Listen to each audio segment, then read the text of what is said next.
Now we're recording. Uh, can Hold I on. cuss on this? Does that matter? I No, got it here. Oh, never you mind. absolutely cannot. Okay. We can. Oh, yes, you can cuss. Forget, What do yeah, you I think this is guess going to like forgot. PBS? I Yeah. don't know. I don't know. I just figured I'd get that out of the way. I wonder what making it would be. Call her daddy status. You Call love me calling her daddy. dad. You It's a love whole other level. I just love the idea of what she's been able to create from talking about things like the Gluck Gluck 3000. Does she really talk about stuff like that? Every time I hear it, like Not the anymore. Not oh, okay. anymore, but I've listened to some of the old, like the old season or so, Call Her Daddy, and it was just some shit, man. They were just talking about Really? fucking random dudes and all sorts of, yeah, Gluck Gluck 3000s. And are we recording at this point? Great. This is a great way Yeah. to start. Yeah, Which this is is Uh, great. just using both hands. Yeah, but I mean, I gotta give it to her. Even some of the newer episodes, it's not like a podcast I listen to regularly, but I've watched a couple of the more recent ones, and she's become a really great interviewer. And it's funny because her ex-partner is like still just awful. Oh, really? Was she the married or with the Barstool guy? I know she's from That's where Barstool. they started. That's what they first had their like very first platform was Barstool. Right. And he basically like the story I've heard is that this show basically got to a point at which Dave Portnoy just couldn't afford them. Like the deal that they got offered from Spotify was just too good at that point. Yeah, yeah. And I think by then she'd already split from the girl that had been like her partner on it. But I don't know. Was Good for that her. Jordan? Jordan, whatever the What? fuck. And was that Jordan, whatever I can't think of her last name right now. Woodruff. Anyways, I don't know why we know so much about Barstool Media. But, I think you could introduce us, Kayla. Hello, Christopher Strickland. That's not how you what? That's not an introduction. That's because Uh, you're saying hi. That's a salutation. a salutation. Uh, Joe Freemond, welcome to our podcast. This is the Mile High Muse, my lovely co-host, Christopher Strickland. Hello. Joe, from what I understand, is a photographer, a chef, a former butcher, a candlestick maker. Whoa. No, I've done a lot of weird things. Candlestick making is not on that list. Oh, really? Oh, I Nope. like believed it. Now I'm like disappointed. I was No, kind of going down no. like a nursery rhyme rabbit hole. Wow. Yeah, but we're happy to have you here today. We want to hear about, your journey. You're freelancer, which is how we ended the conversation in the last episode. Was really around. When did you go and become a freelancer? I went full time with my freelance photography business in February of 2020, which was a hell of a time to quit your steady job to try to launch a creative business. And what Exactly was your 5 years. steady job? I was a sales director for Italy's largest truffle company. Very cool. Yeah, if you want to, I mean, I can name all the weird jobs I've done, but Do it. yeah, sales, Yeah, do it. yeah. Yeah, give I us the ones that mean, come off the top of your head. let's see. I mean, going back to like when I first started cooking in high school, I started working at a little sandwich shop. In college, I was a banquet chef at a hotel and then a butcher. Then I was a salumiere, so like a salami and prosciutto maker, and then a sales Is that a real director for title? Like, is that what they actually call it? Is a that global? salumiere. Yeah, yeah. It's like a jeweler, but you make sausage. Yeah, Have you yeah. heard of San Daniele's Prosciutto Festival I in Italy? have. I I've have. been there. You've been there. Oh, Yeah, all I right. went to that. It was so amazing. Just like Um, away in the so yes, sausage maker, sausage salesperson, back to being a chef. I was an executive chef. I did fine dining. I did large scale catering. I did private chef work. You name a food job, probably done it. Then I got into Sure. food sales, repping for a couple Italian import companies. Then I worked for a brokerage that had like 10 different Italian import companies. Then I very randomly quit everything and moved to LA to become a jeweler. So I got like a gem degree in gemology and became a private jeweler. Then I was a freight broker for a year, which was awful. That's the my least favorite job I've ever had. Then I got back into food sales and worked for this truffle company I mentioned, and then quit that and went full time with photography, which I'd kind of like started in the on the side, but and then went full time with my photography in 2020. And I've been doing that since then. And I still work as a jeweler too. And then in the last year and a half or so, I've kind of started to dabble back in the private chef world, little Cool. couple events here and there. Yeah. Um, I think that's all of them. Well, let's run it back. How's that Where for an, is say that a that good again? introduction? Yeah, Did I that was did you say something? I missed it. Sorry. I said, how was No. that for an introduction to Oh, Chris? well, yeah. that was a good introduction. Let's go back to food. I mean, based on everything that you just shared with us, It it all goes almost back to food. yeah. Let's figure like what is your relationship with food? Like, how did you get to a point? Because it seems like pretty early in your life and probably earlier than the average kid who ends up in the culinary space. Yeah. Like what is your relationship with food? Did you grow up cooking? You just knew you wanted to be a chef? What was the deal? I mean, that's a great place to start. And for me, it always goes back to food. Food's always like when I'm burnt out on anything else in my life, I just go into the kitchen still. So, um, my parents were like foodies before that was even a word that people used. So my parents were also older than your average parents. My mom was 40 when I was born. My dad was actually 57. Yeah. Um, so they had like a whole my dad had had a whole life before he even met my mom and really didn't want any more kids. And part of the kind of deal that they made was that they weren't really gonna dumb down their lifestyle when I came into the picture. So I got really lucky that that involved a lot of travel when I was young, and um and our travel was always around food. Like I don't remember a single family trip where it wasn't like this is where we've got reservations to eat and then we like fill in the space around that. Mm-hmm. And then growing up, my mom was a really awesome cook. Like my dad actually paid to have her take like French country cooking classes when they were dating. And so Uh-huh. she was a pretty good cook. I mean, she still had some funny, Midwest, even though she's not from the Midwest, I still think of them as like Midwest mom tricks where you kind of like all vegetables get steamed and kind of Yeah. the goofy stuff like that from like the mid 80s. But um she had some pretty serious dishes from her French country repertoire that are still some of my favorite dishes that are still dishes that I make today Yeah, as yeah, yeah. like Like what? crowd favorites. And Okay. I've actually still got some of her like cooking vessels, like pots, pans, casserole Mm, dishes. Like I still use all that's that cool. stuff. I'm a That's cool. huge sucker for nostalgia, so food Yeah. tickles that part of my brain pretty well. I Um, mean, that's all it is, right? Like when yeah, you really enjoy a dish, well, it's it's like like love, it's history, it's art, it's everything. It's like food is everything. It's our culture. There's and our culture collectively and then individually and family and everything. One of my favorite books that I read in college that definitely goes into like this whole why food for me story. I'm kind of like jumping ahead, but oh, oh, um it's a fun one. It's called Catching Fire, and it's like a anthropological study of human evolution from a cooking standpoint. And mm, basically the argument is like in a nutshell, the argument is that what makes us human isn't language or using tools or familial units, all those sort of things that people often argue that you can really kind of see elsewhere in nature, but it's cooking. That we're the only species that cooks food.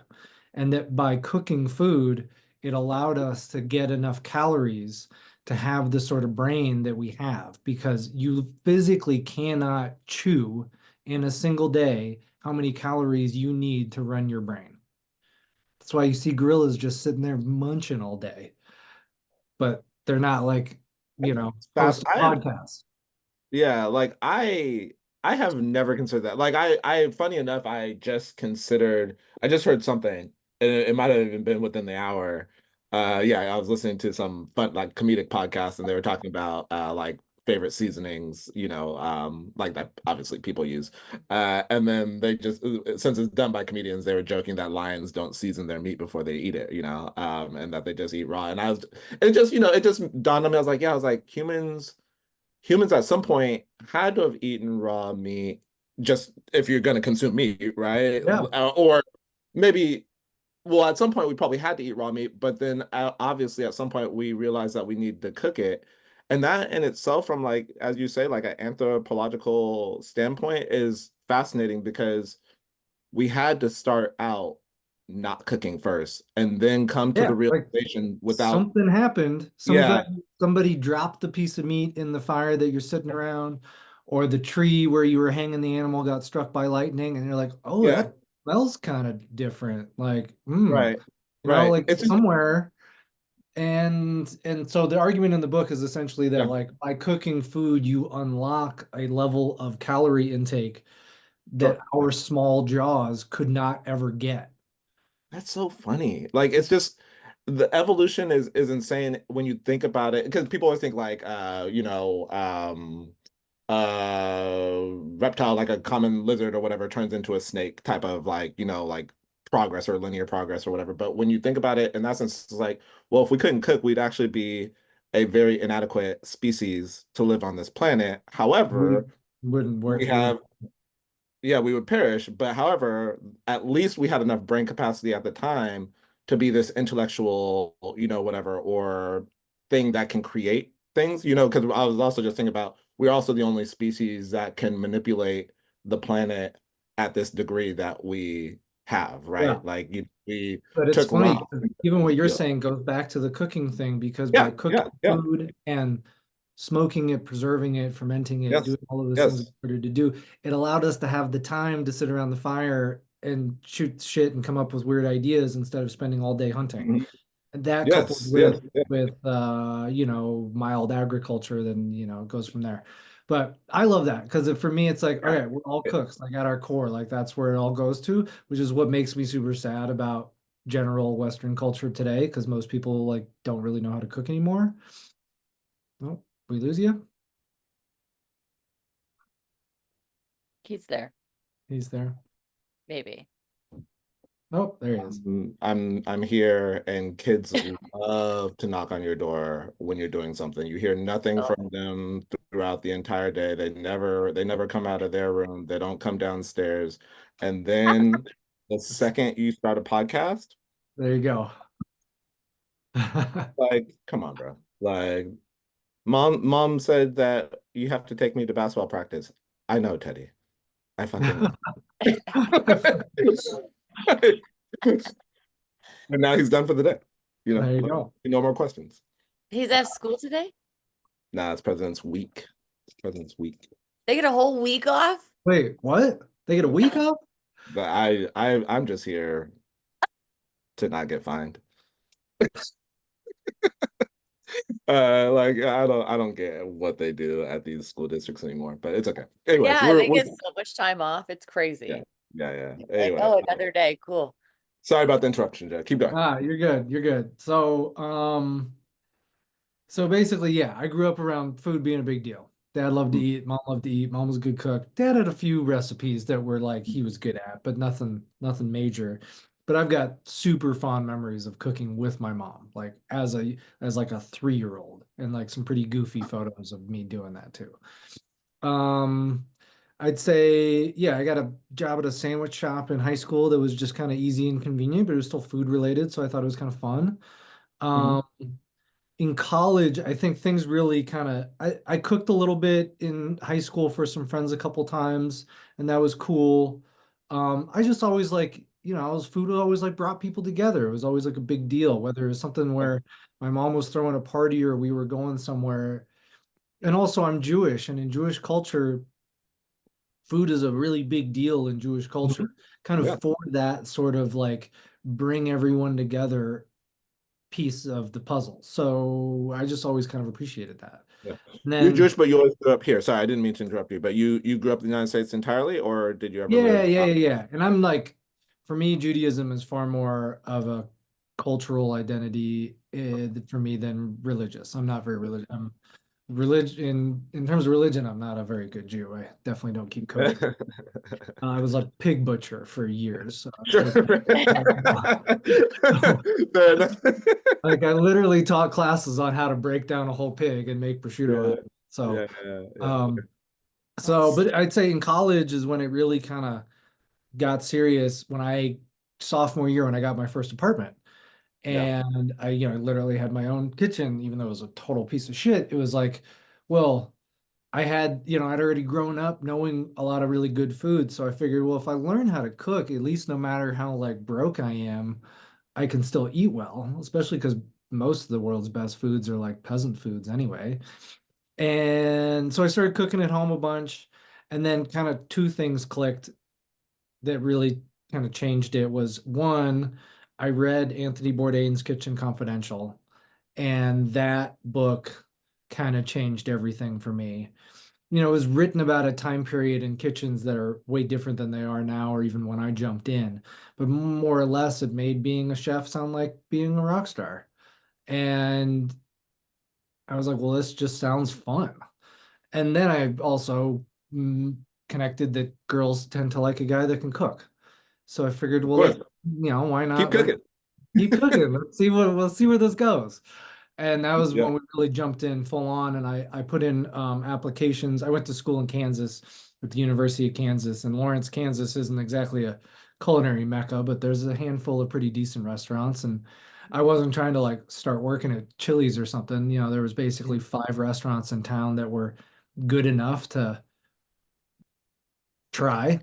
And I put in an application. I had nothing but that silly sandwich shop on my resume. And I put in an application at these 5 places as like a dishwasher.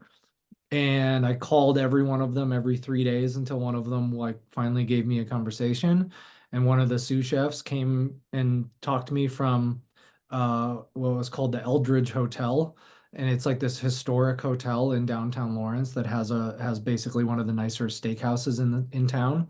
And is like a pretty nice hotel. And hotel experience as a chef, especially like right out the gate, is hugely valuable. Um, and I was like, look, I got no experience, man. I just want to get in the kitchen. Like I don't know shit. Like just put me in the dish pit. I just want to be around it. And he hired me at 7.25 an hour as a dishwasher. And 3 days later, he threw me on the line for lunch.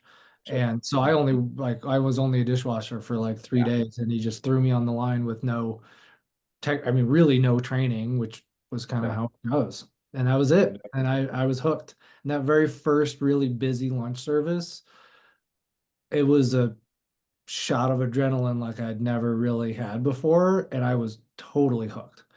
Yeah. And What was it about it? Like you just like moving fast? yeah, man, I like the organized chaos of it. Hmm. Like a really good kitchen is the definition of organized chaos. Hmm. Um, I liked how honest it was. It was like, in a kitchen if you're doing your job right. Hmm. And Hmm. especially an open kitchen if you can see the customer eating the food because you can watch them take that first bite and you like know like, oh, okay. Yeah. Yeah. Like I'm Yeah. on it today, which is there's like an immediate satisfaction in that to be honest, I still kind of miss. Like people ask me all the time if I miss being a chef. And there are the days of having like a tangible sense of gotten something, like having gotten something done in a good way that I feel like you kind of miss with a lot of the work that we do these days. Even as a photographer, it's like, well, sure, I'll Yeah. send the gallery off to a client and they might tell me it's good, but I don't really know. Yeah. But Yeah. like Yeah. if you give somebody a plate of food and you watch them take that bite, like unless they're a real good actor, you kind of know. Yeah, yeah. And no one's trying to act like they hate the I mean, I'm sure there are those people that are just like overly scrutinizing the food because they're the serve Yeah, food and they but most people are just there to eat, right? exactly. And So they those- yeah.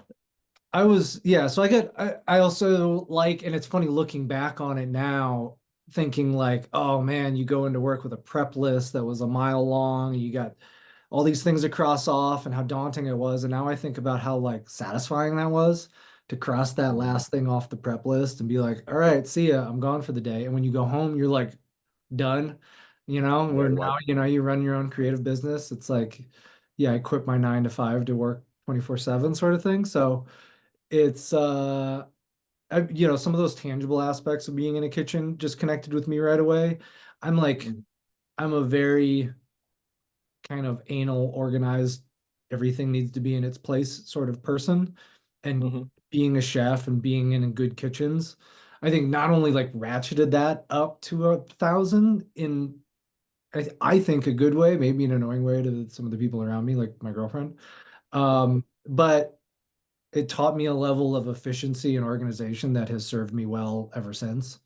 So I liked that once I could see that like, okay, there are like systems here that really matter, and that if you can really dial in on them and it makes things better. I don't know. I like that part of it.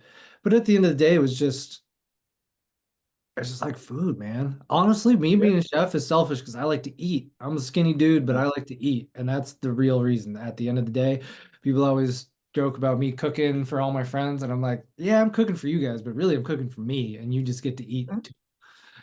Yeah, yeah. There's a service, and I'm saying this because I know you, but I'm sure like when you're having your friends over, right? It's like you also enjoy the service, right? Like just like the ability to provide a dish that you like for yourself, but then also Yeah. share it with people. Yeah. And I mean, right. I'd be lying if I wasn't like an acts of service guy for sure. So for me, cooking is my love language. And it's like Yeah, my yeah, love language to me as much as to anybody else. But it's definitely like a huge part of how I give to the people around me. yeah, yeah, That was absolutely. and that was an important part of that work for me. That was part of the reward of that work, was even if it was a stranger coming into a restaurant where I was running it, it was like, all right, I'm gonna give you a little piece of love, a little piece of me. I don't know what kind of day you've had, but hopefully right now it gets better. Yeah, yeah, yeah. Kelly, what do you got? I was just thinking it'd be deeply satisfying to like have that type of immediacy in your toolkit to be able to provide that to people, Hmm. you know, to give them the feeling of being whelmed, and that comfort, really. Yeah. I have really low food literacies, as I like to say, and I like make a big joke out of it. But I was like a latchkey kid, and my mom was a latchkey kid, and like the last woman that was cooking was my great grandma. But the men in my family, they all cook, which is weird, but it was never like a let's get together and this is like a shared experience. So it's really like interesting. Like I'm like, fuck you and your childhood, Joe. Fuck you and your great I food mean, experience. No. It's so well, beautiful. my childhood was I interesting also know when it you, comes so to I can food. say that. Yeah, yeah, yeah. I mean, I'm not, I got lucky that we definitely traveled a bit when I was younger in ways that other people didn't. And I'm grateful for that. And I think there was a level of experience and wisdom that came out of having older parents Hmm. that informed a lot of that. Hmm. My childhood was interesting though, because my parents divorced when I was really young and then they went through bankruptcy. And so when I was really young, we had no money. And I Yeah. remember waiting in line for food stamps with my mom. And so when I talk about like peasant dishes being the best food, it's because I grew up on a lot of that sort of like cheap, whatever you got in the house sort of stuff too, Yeah. but in a uniquely like informed sort of way. Like I grew up on Hmm. like Italian peasant food. Like the first dish that I really, really remember that my mom cooked that was like my favorite sort of thing that I would request was pasta Hmm. carbonara, which is just, pasta, black pepper, bacon, or guanciale if you can find it, but let's call it bacon. That's certainly what we had, eggs and Parmesan cheese. And it's like most people have eggs and bacon in the fridge, and maybe and pasta is what, like $1.50. So it was like that was a pretty cheap meal that my mom, while she was working 3 jobs, could kind of throw together. And it's basically just like eggs, bacon, and cheese on carbs. So it's like the sort of thing Yeah. that little kids kind of inherently love anyway. So I remember a lot of stuff like that, like slow cooker, stuff that now, knowing food history the way that I do, I can look back and be like, oh yeah, like this, we might not have had a lot of money, and sure, I had Kraft mac and cheese and hot dogs and all sorts of, randomness like that. But I also had some stuff that from a culinary standpoint, like has some history to it, but that history is like French peasants, Yeah. which were, it's like long cooked beans with a ham hock sort of stuff. We're like, this is cheap Yeah. ingredients, but that's the good shit. You know, that's Yeah, yeah, yeah. like sustained people for Mhm. generations. So I don't know. I still like cooking those sort of things. Yeah. I mean, are there, I mean, back up. There's a luxury element to food. There always has been. But in terms of with your expertise, the best dishes, and you've kind of already answered this question, but can you think of any really reputable dish, globally accepted dish that isn't based on it being like a peasant food? You know what I mean? Like I like in like Black That's culture, a you really think interesting question.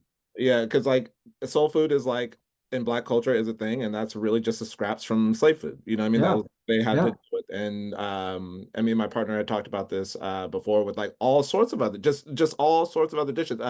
What English men ate in the war, you know, is like why the ham pie is so, you know, so whatever, you know, like so I love prominent. all the memes about the because I still follow a bunch of food accounts, and it's like the Uh, British are always throwing up these videos, and people are like, you know, you guys don't need to eat like the war's still on, right? Like the Germans aren't still bombing London. You can eat something other than beans.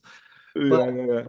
you know, there's a comfort element to a lot of that stuff. So Yeah, it's a comfort thing, but I think that's where the dish comes from, right? Like you do a thing so often out of whatever necessity, and then it just one like kind of how we started the podcast. One, it just registers at this emotional level where you just love it, right? But then two, just like doing something over and over and over and over and over again creates a mastery of something, and then yeah, you know you have these flavors that you're able to enhance or subtract whatever, and things become fucking delicious. You know what I mean? Like, and you don't it doesn't have to be some puffer fish, you know, that you have to like, you know how to cut a certain way so you don't fucking kill your guests, you know, like that's cool, but it doesn't have to. would you try some fugu?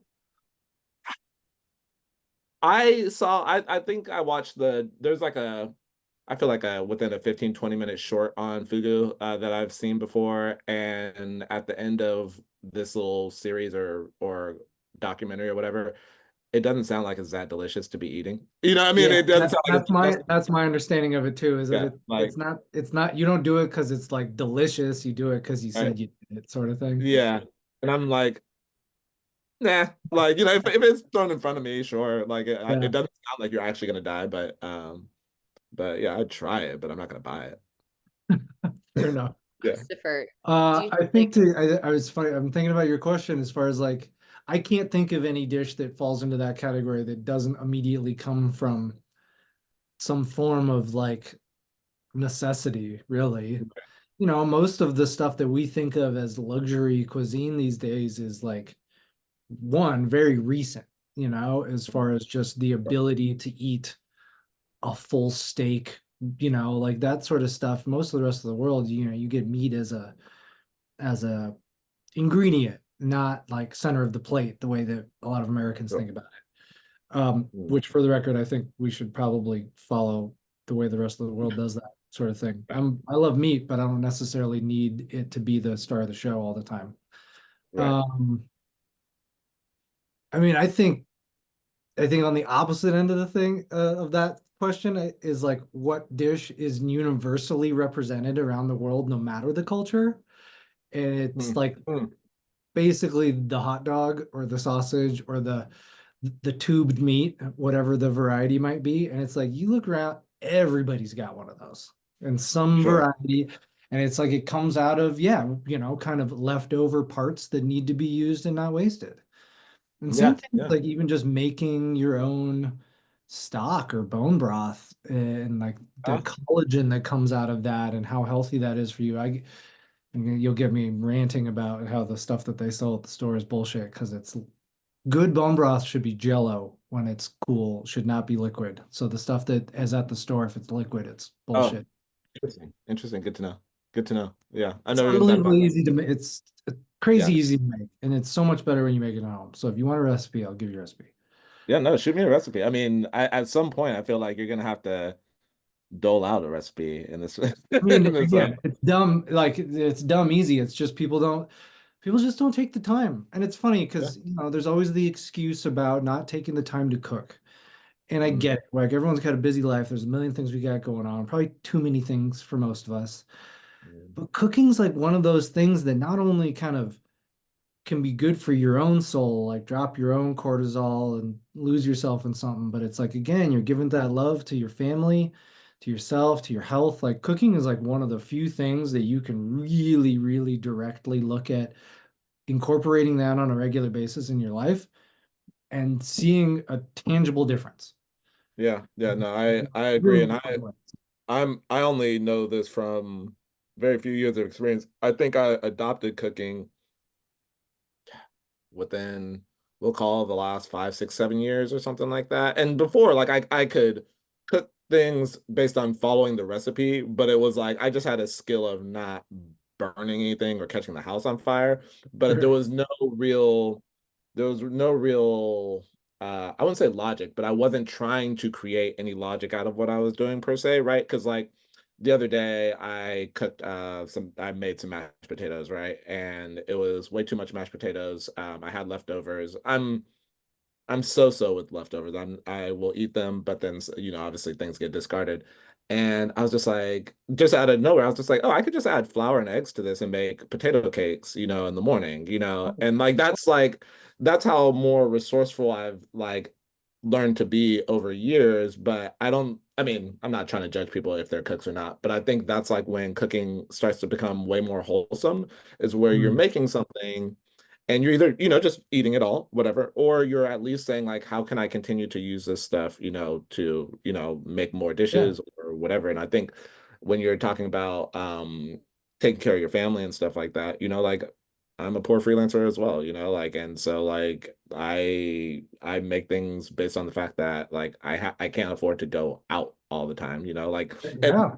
And I know that there are people who also don't make a ton of money, and their argument is that they can't afford to go buy like good enough food or whatever.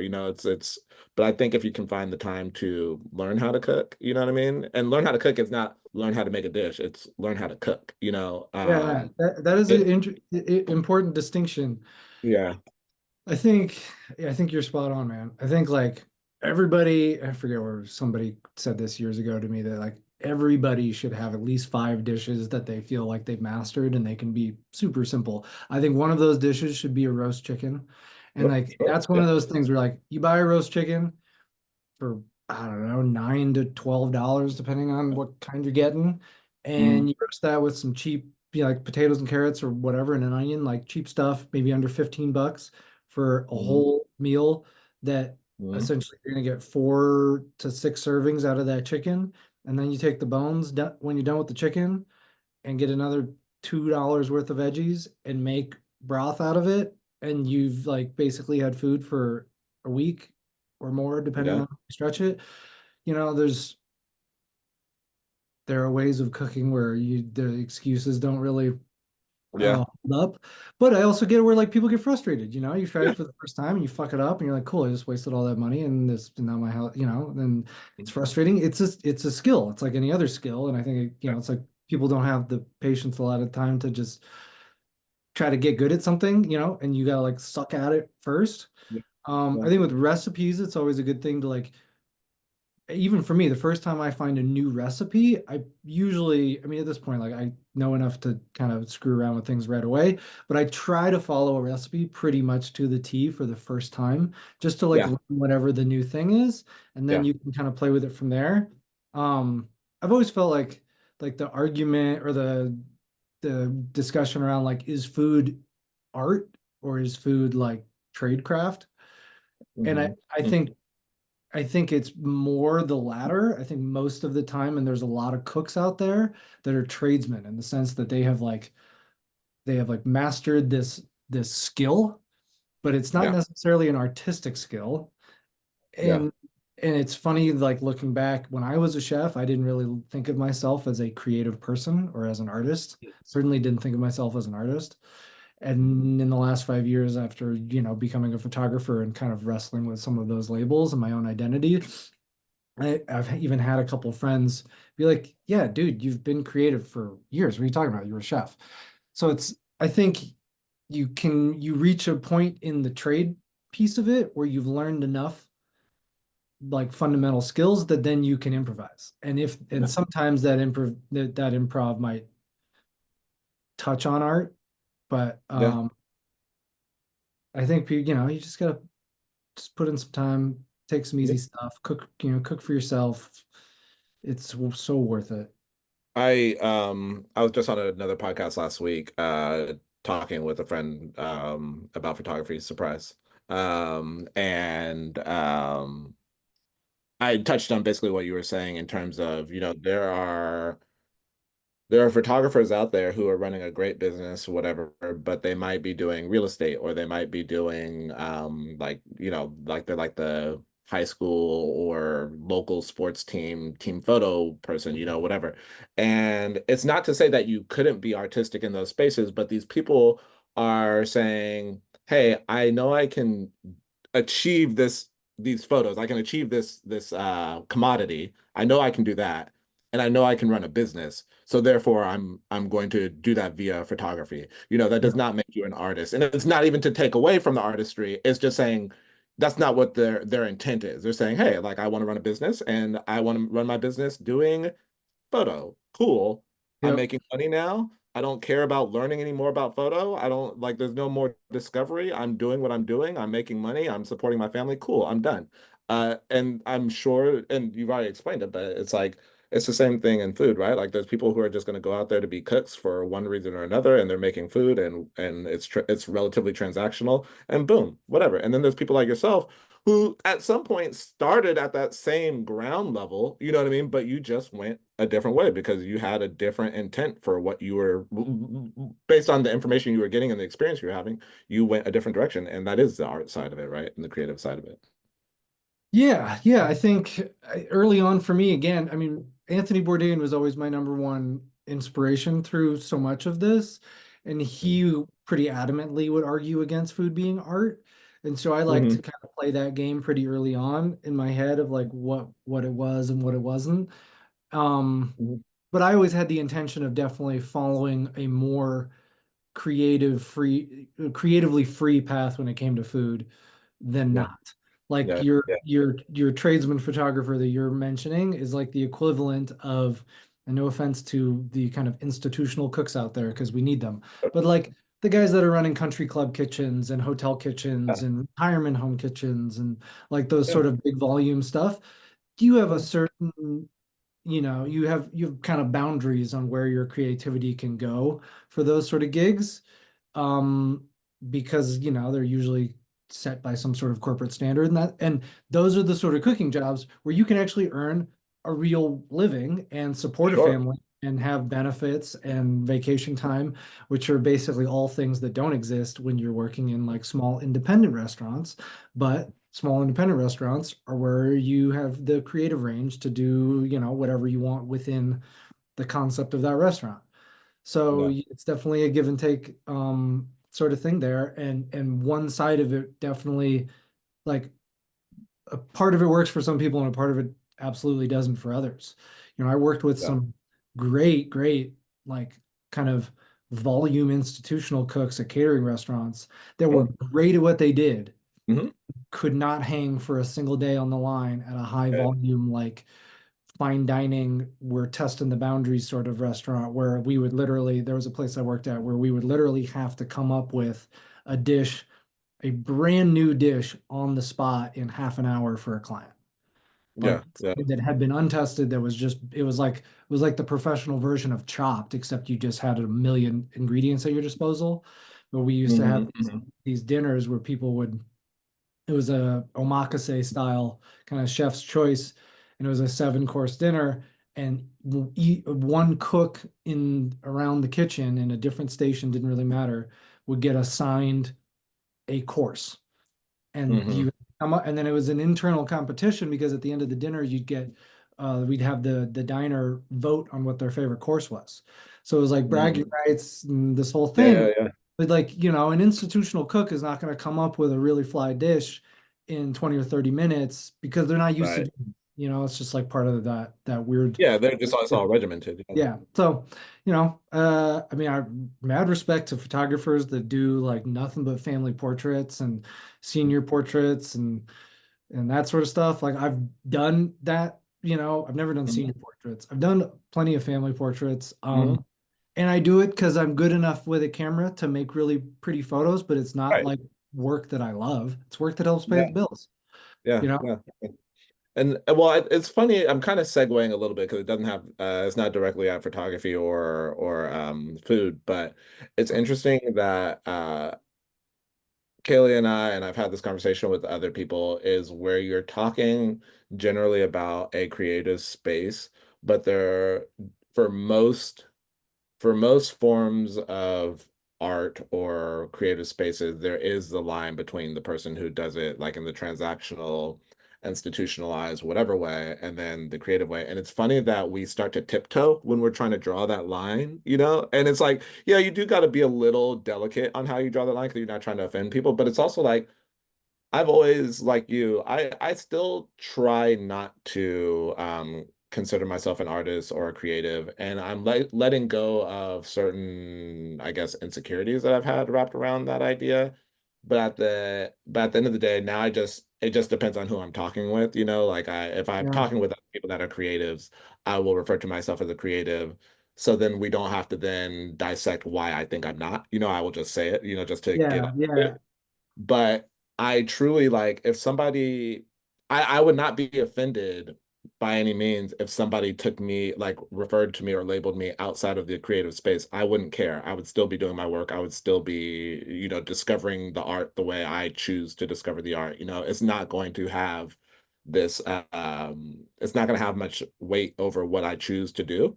And it's funny that a lot of times when we talk about this, there is this idea that or there's like a status to creativity, right? Like there's like this like, oh, I'm a creative. I do these things and my work means so much. And it's like honestly, it doesn't really fucking matter. You know what I mean? Like it's like I don't care how much you love your work. You know, I do. I want you to love Yeah. your work. But like it doesn't actually saying that you're an artist, saying that you're creative, saying that these people are over here and these people are over there, I get the social ramifications of that to a degree, but I'm also like, why do they exist when we're just talking about creating things in general, right? Like if I make a Yeah. photo and you love it and it changes your life, cool. But there could be a million other people who see this photo and like, nah, you know. And so Yeah. what does that mean? You know, like what am I supposed to be offended now? You know, like it's no, it's like some things are creative and some things are not. Yeah. I love that. I think there's a lot to I know those. there's a lot to pull off of that. I think, I mean, I, going back to the whole piece of human evolution, I think we are born to be creative in some sense. Cooking was a baseline for some of that, but I mean, I think that's the other thing that makes humans differentiated is that we are creative in ways that you just don't see elsewhere.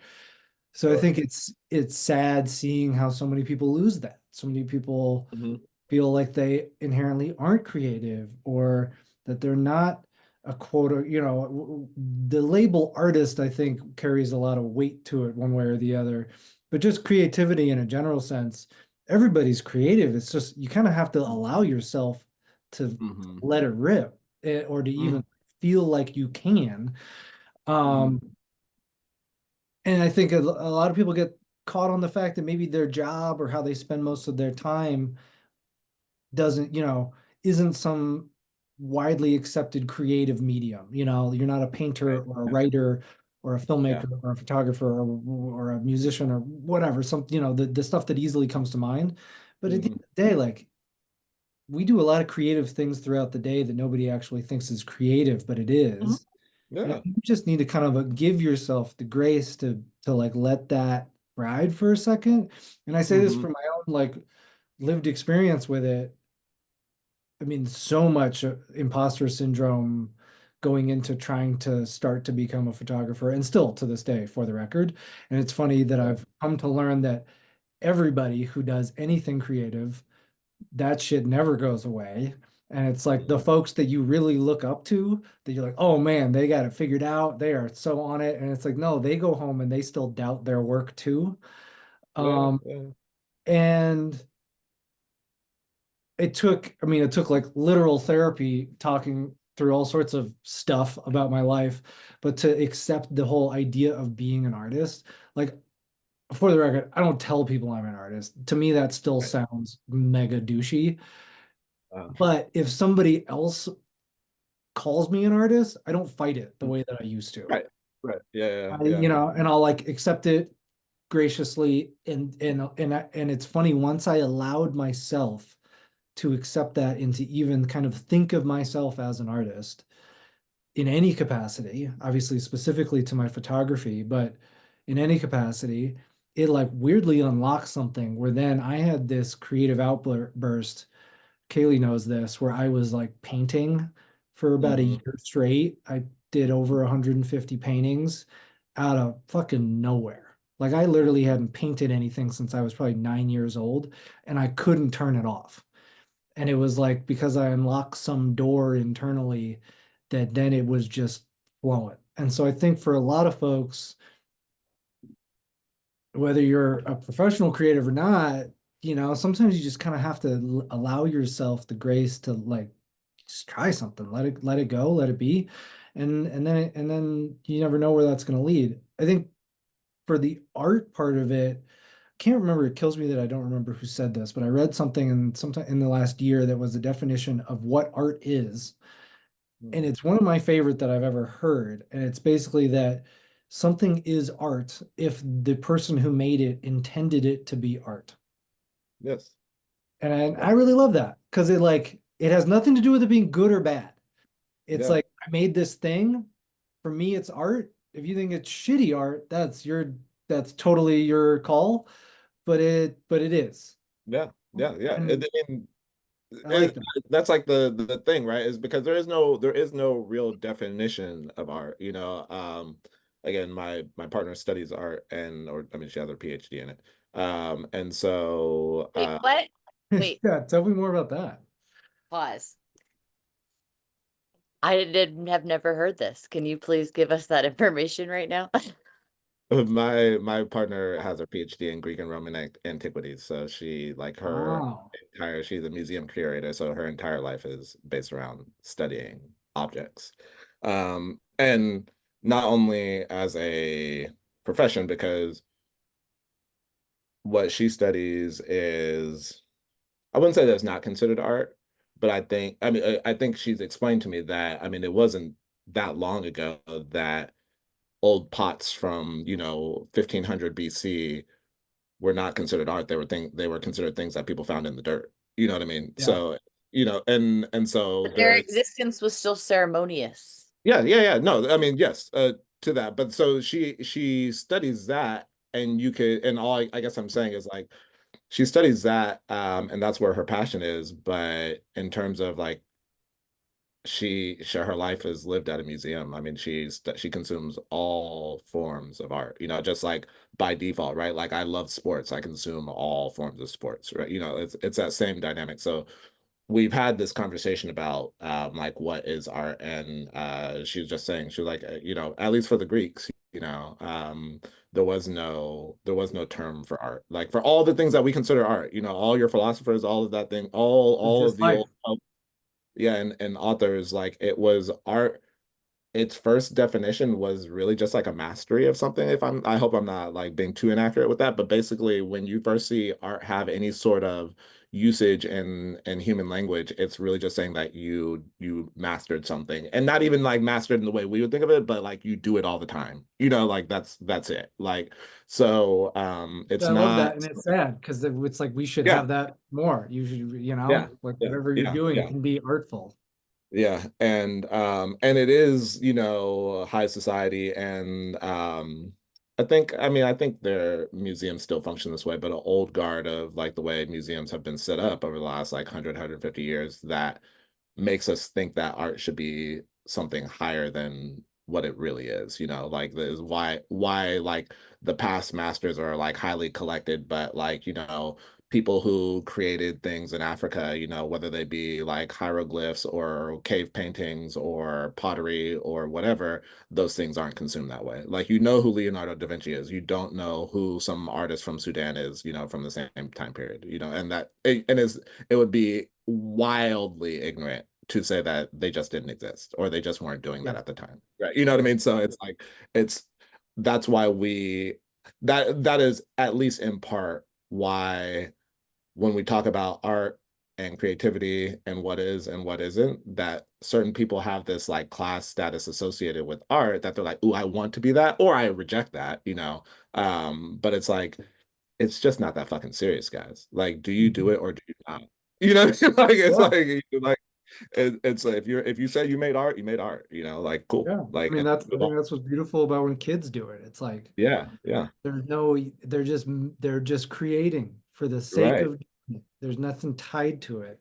And Yeah, that and I that's think is the where thing. it's the Yeah, most honest, you know? It's like yeah, when yeah. humans, no matter the age, make something just because they enjoy the act of Mhm, making it, man, mhm. that's the most beautiful part of it all. Yeah, yeah, And then it's up to somebody else to decide if it's quote unquote good or not. yeah. I'm sure you've got Rick Rubin's book on creativity. Do I? No, I'm not a Yeah. big reader. All I've right. Well, heard, I've talked about it plenty of times. People shared a lot about it with me, this but is I, it's an easy one. It's like literally you open it up and there's like three sentences on a single page and you can sit and you can ponder on those three sentences for two yeah, days. And yeah, and you just can keep going. open it to any page. It's totally worth Yeah, having. Anyone, whether again, whether you think you're creative or not, should have it. But a huge part of his argument is about just the act of like yeah, just make that thing, even if it's mhm, 100% for you. And then and then when and if you share it, and he does, like is a proponent of sharing all of those things, no matter how you think of them. But like the act of putting it out into the world is also part of the creativity. But once you release it, then it's gone. Then it's like not something you got to worry about. How the yeah, audience receives it is up to them. And yeah, it's something that there's a young photographer that I've been kind of having coffee with semi regularly. Super sweet dude, really talented. And I can tell he's kind of, he like hits me up every once in a while to hang out. And I was having this conversation with a buddy of mine the other day about like mentorship, especially for young men. So I like try to take the time to like meet up with yeah. him. And It's good. we were talking about this same thing this last time we met up because I can tell, he can see the trappings of social media stuff where it's like, how is it received, and something isn't worth making unless I'm going to share it. And I think the two sides of that are that you should 100% make things that are just for you that maybe nobody else sees, and those have just as much value. Yeah, And you should share a lot of stuff that you don't really think is great because somebody else might think it's great, and it's yeah, up to them to make that decision. yeah, Just yeah, like do it. yeah.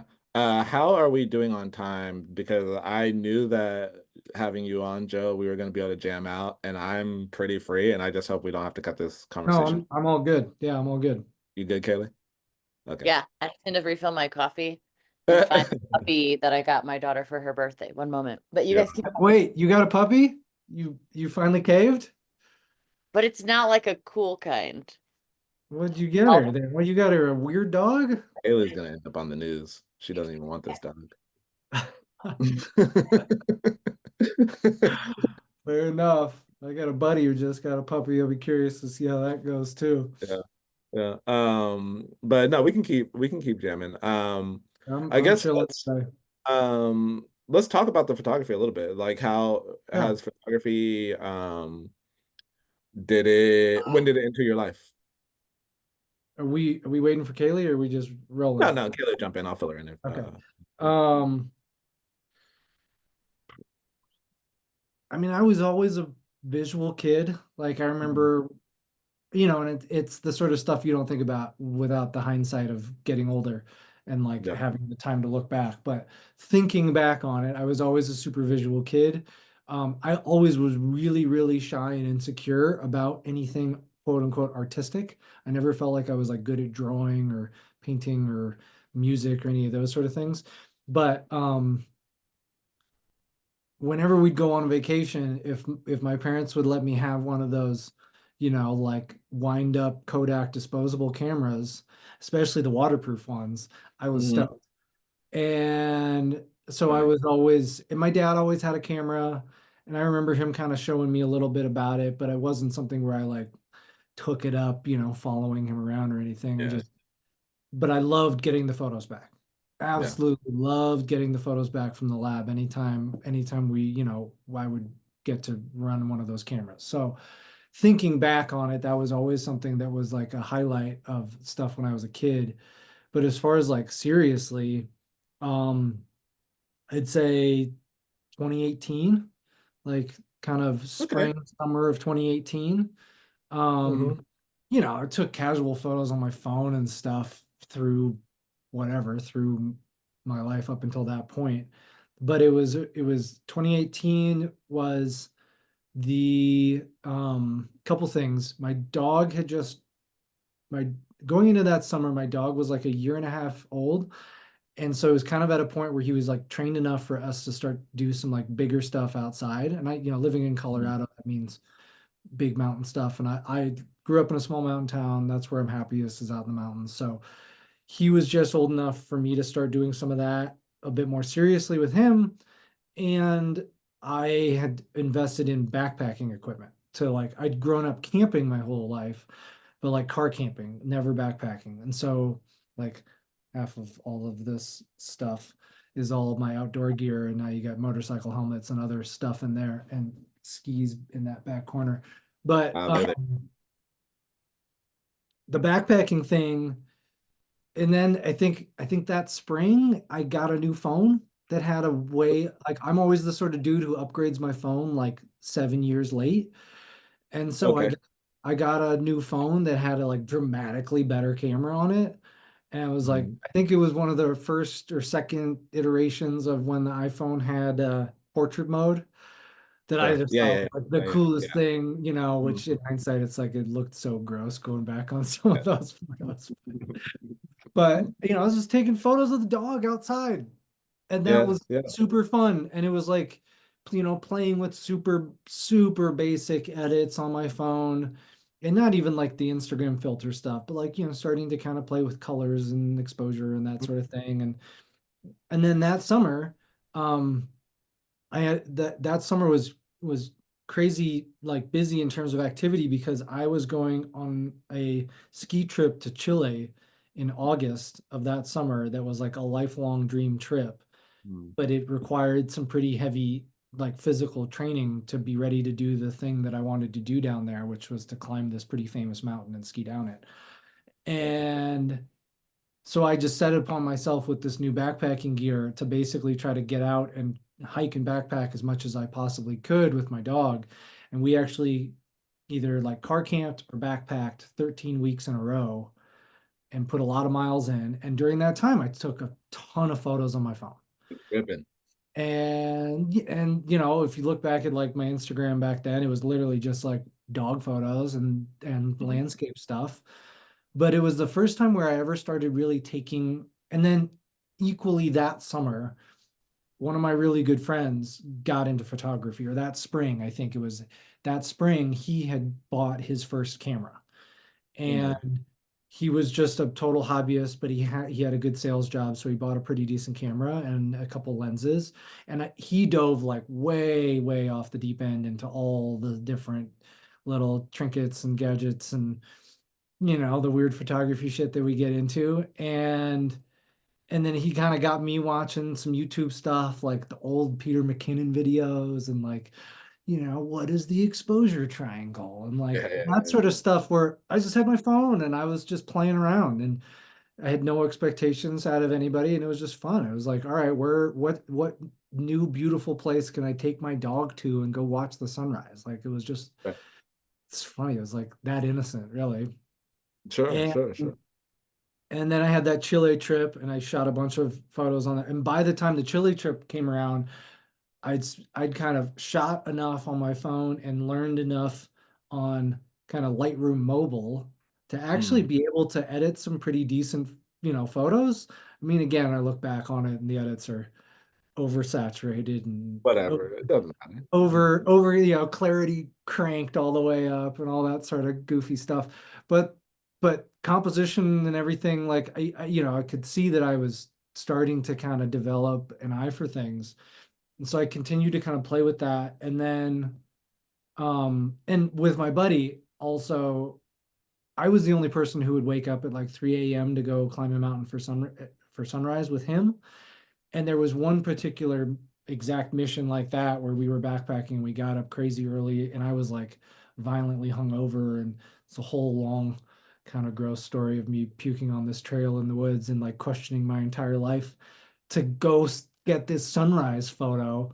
But it was that that's the moment, and it's like whenever people ask me this question, like that's the moment where that was the first time that where there was an intention to make an image,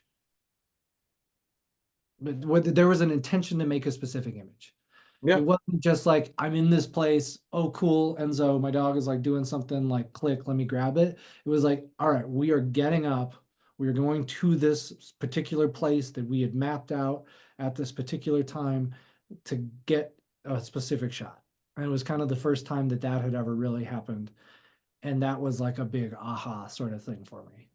Yeah. Um, and so going into kind of, yeah, fall, be early winter 2018, still kind of playing with my phone, but still trying to be way more intentional with it. And Mhm. then in the spring of 2019, my friends started to plan a trip to Alaska.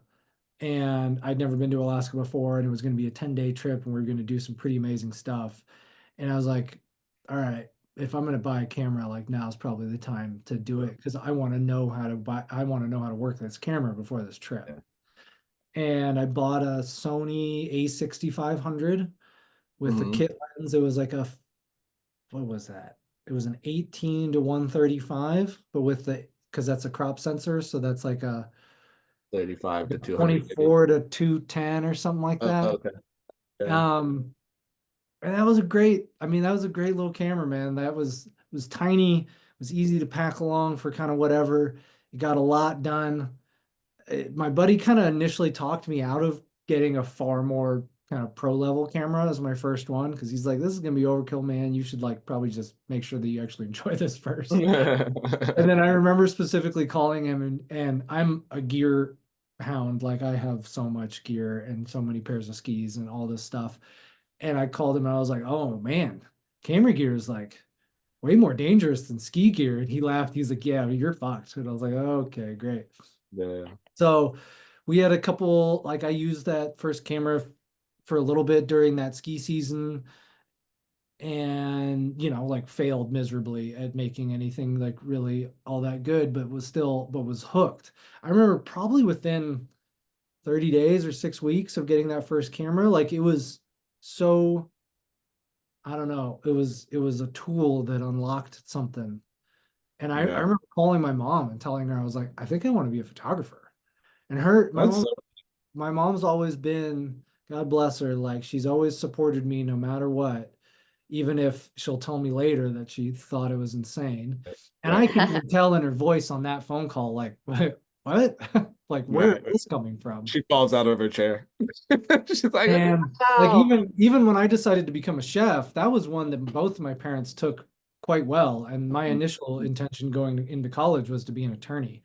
But the Oh, photographer one was like so out of left field. Like at least food kind of made sense, but the photographer one was so out of left field. And again, I've done a bunch of random stuff. So even for her, that one was kind of strange. And she kind of had me like explain it to her, and I told her what was going on. And so anyway, going into that Alaska trip, that I kind of gave myself that trip as like a test almost of treating it like a gig. And to be fair, thinking in hindsight, like I didn't know what a professional gig really entailed other than shooting something and delivering the photos to somebody who paid me for it. yeah, yeah, yeah. Or hopefully paid me for it. And I I think I might have had my first ever paid gallery right before that trip, now that I think about it. My first ever paid client was like this random CBD company that a friend of mine worked at, and they needed some product shots. And I was like, yeah, I'm a photographer. Like I can do that. I think they paid me like $200 to shoot some oils out on a mountaintop sort of thing. Mhm. But this trip was a big trip. And so I treated it like it was a big gig, and I literally just documented the whole trip like a madman. And I think I shot probably 5,000 photos in 10 days on this trip. And like, which in hindsight doesn't really sound like a lot when you shoot a lot for work anymore. But Yeah. back then it was like an insane amount of Yeah. photos. And I edited everything and turned the gallery around to deliver it to all my friends, like they were the client. Mhm. And I didn't hate that whole process. And I was like, huh, all right, well, there's maybe something here. Mhm. And I think through the end of, so that was like midsummer 2019. Obviously, I started to use that camera a lot more for my own personal stuff, and continued to kind of have a random, super random, like restaurant, or, business that a friend was starting where they had no budget and they'd ask me to help them, get some marketing images or something like that. And then got to about the end of 2019, and my sales job with that Italian truffle company was kind of starting to implode. They were they were just not great to work for. And Mhm. I was really unhappy with just how I was spending my time. And I really wanted to like take it full time, but I was terrified. And I certainly didn't have the like 6 months to a year of income saved up that people always recommend before you go freelance, or like any of those sort of fallbacks. And um I went on like a big solo road trip, ski trip in January of 2020. By then I'd been totally sucked in, where I was buying film cameras and film and vintage lenses and like all this shit that I've still got some You were of. strung out. Dude, You I were got I got sucked in. I'll be honest, that was funny. A buddy of mine who is a really early help, and is still to this day one of my closest friends, and kind of confidants when it comes to creative stuff, is he's a really, really talented graphic artist, and was a creative director at an agency in Colorado. And um well, we lose him again. No, I'm just getting out of the Oh, way. I like don't know if that stops recording when that goes black or what. It Oh doesn't no, stop no. recording. Oh, You're okay. good. Um, so he was always there to just kind of like help answer questions, and like the most basic of basic initial client stuff and deliverable stuff, and all that. And he kind of gave me a little nudge to try to shoot film. And I'd never taken photography classes in college or high school or any of that. So besides those like little wind up cameras when I was a kid, I didn't know shit about shooting film. And that was something where I connected with that in a really, really big way, because of like the nostalgia of it and the tangible nature of doing something that didn't involve a screen and was all kind of an old process. And I really am a sucker for like old design and things that kind of get a patina on them in, Sure, sure. from life and use. So I like the old cameras. Yeah, yeah, And shooting film, it's funny. Early on, I probably wasted a ton of money doing it, but it taught me things about being a photographer that I don't think I would have learned yeah. elsewhere. And Yeah. this was 2019. It was like right when like film was making a huge resurgence and was all over YouTube and all that. And I definitely fell into a lot of that trendy trap part of it. But from a tangible standpoint, it taught me things about making images that I would not have learned otherwise. Yeah, Certainly would not yeah, have learned as quickly as I did. So I'm really yeah. grateful for that. And that taught me a lot. So anyway, so I went into that road trip, and I had digital cameras, I had film cameras, I had all this shit, and shot my brains out, and came back and was like, all right, I'm quitting my job, I'm going full time. Like I'm kind of also the sort of person where if I don't do it 100%, there's no point in doing it. And Mhm. I also knew that I was like, this was a scary thing. I was never going to feel ready. There's never the right time. You just gotta like, you gotta go for it. And so I just like, all right, gotta jump. I'd saved up some money, not like a lot, but I had, kind of a few months worth of cushion in the bank. And so I quit my job, and I had some work lined up. Like the end goal has always been to be more of like an outdoor adventure and travel photographer. I mean, if, like you talk about freelance, that's like the elevator pitch for me is like outdoor adventure, travel, and food culture. You know, the reality of being a freelancer is I shoot a whole bunch of random things to help pay the bills. But Right. at the time, I knew that the stuff that I really wanted to shoot was going to take a long time to get there. So I Yeah. was like, all right, what do I actually know? And who do I know right now that can actually help me get some work right now? And that was obviously in the restaurant space. So I had work lined up with a handful of restaurant groups in Denver and some music, like some concert gigs, because I've got some family in the music business. I, so that was kind of the stuff that I had lined up going into me quitting my job. Mm. So live music and restaurants. And this was the last week of February of 2020. So 2 weeks later, none of that stuff even existed anymore. And I'm sitting there thinking, like, what the fuck am I? Like, I just quit a job, which God knows how that job might have survived Right. during Exactly. Yeah. 2020 anyway. Like, not many people were going to restaurants buying truffles, but Right. I was sitting there pretty terrified. Yeah. And it's something where, again, only hindsight helps with this one, but I got really, the way it all played out was kind of weirdly lucky. Um, where I ended up having to quit my job for a legal reason, which I didn't know at the time, but I always thought when you quit a job, you never get unemployment. But if you quit your job for a legal reason, you are eligible for unemployment. Oh, Like I had to hire an interesting. attorney for this whole thing. And Yeah. so so I was getting unemployment. And then I was also getting like the COVID unemployment, which basically Yeah. had me damn near back at my like previous salary. So Yeah. Yeah. financially, I was actually like okay Yeah. in a Yeah. weirdly surprising way that I never quite expected. Yeah. But it freed me up to just shoot, Mm-hmm. to just shoot whatever I wanted, however I wanted, as much as I wanted. And in a really beautiful way, it like basically gave me the time to just try to get better. Yeah. And I wasn't getting commercial gigs because I was like the new guy on the block that nobody knew. I wasn't getting commercial gig. Well, that was certainly part of it, sure. But like I also wasn't getting them because nobody was getting. Like everything was shut down, everyone's budget was frozen, nobody was going on big trips, nobody was doing any of that.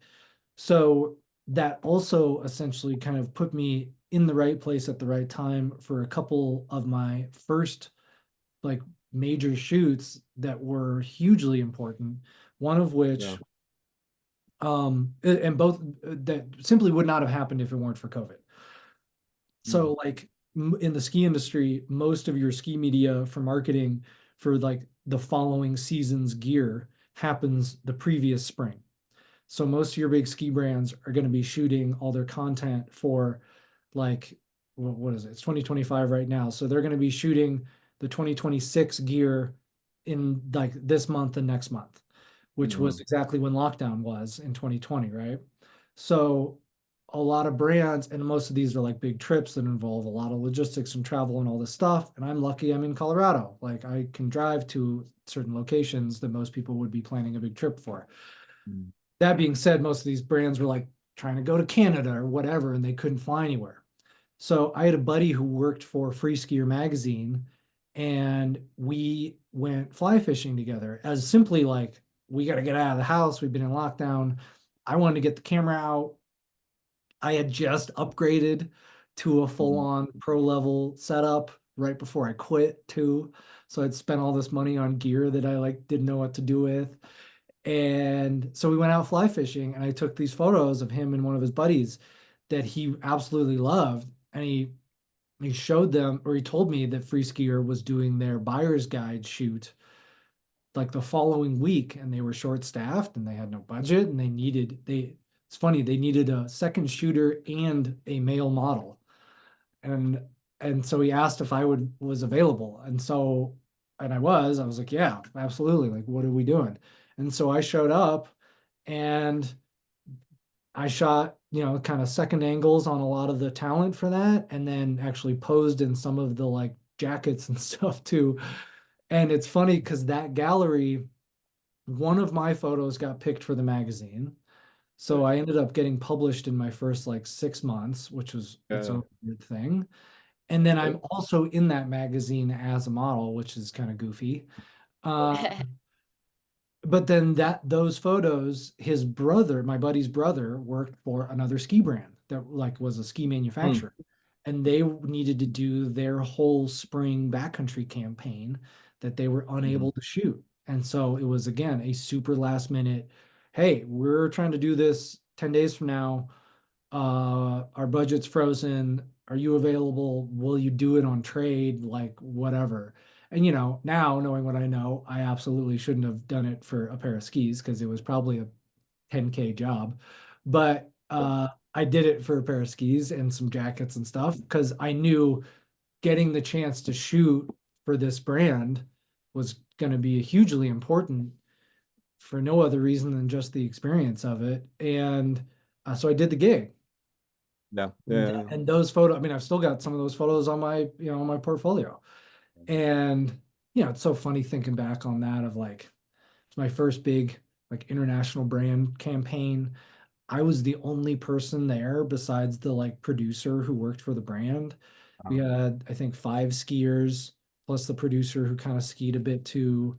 Um, and I like brought every piece of gear I owned, and this is backcountry skiing, so I've got all this in a backpack where I'm Mhm. hauling my ass up and down these slopes. And if you've never shot skiing, certainly backcountry skiing before, as a photographer, you need to like be moving fast enough to jump ahead of the skiers to get them kind of coming towards you, and then let them pass you, and then get them going away, and then you play leapfrog up. It's like if you ever go on a walk with a dog that like runs ahead of you and then runs back and then runs ahead of you, Yeah. and you're like, oh, that dog just did this hike 3 times. That's kind of Mhm. what it's like. I mean, I've got another ski photographer friend of mine, and we always joke about how she and I need to be in better shape than the athletes because we've got to do all the stuff they're doing plus camera gear on our backs.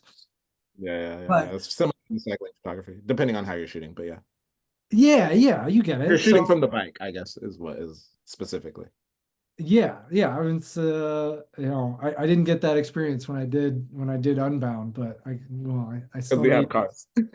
still need another round at Unbound. Yeah.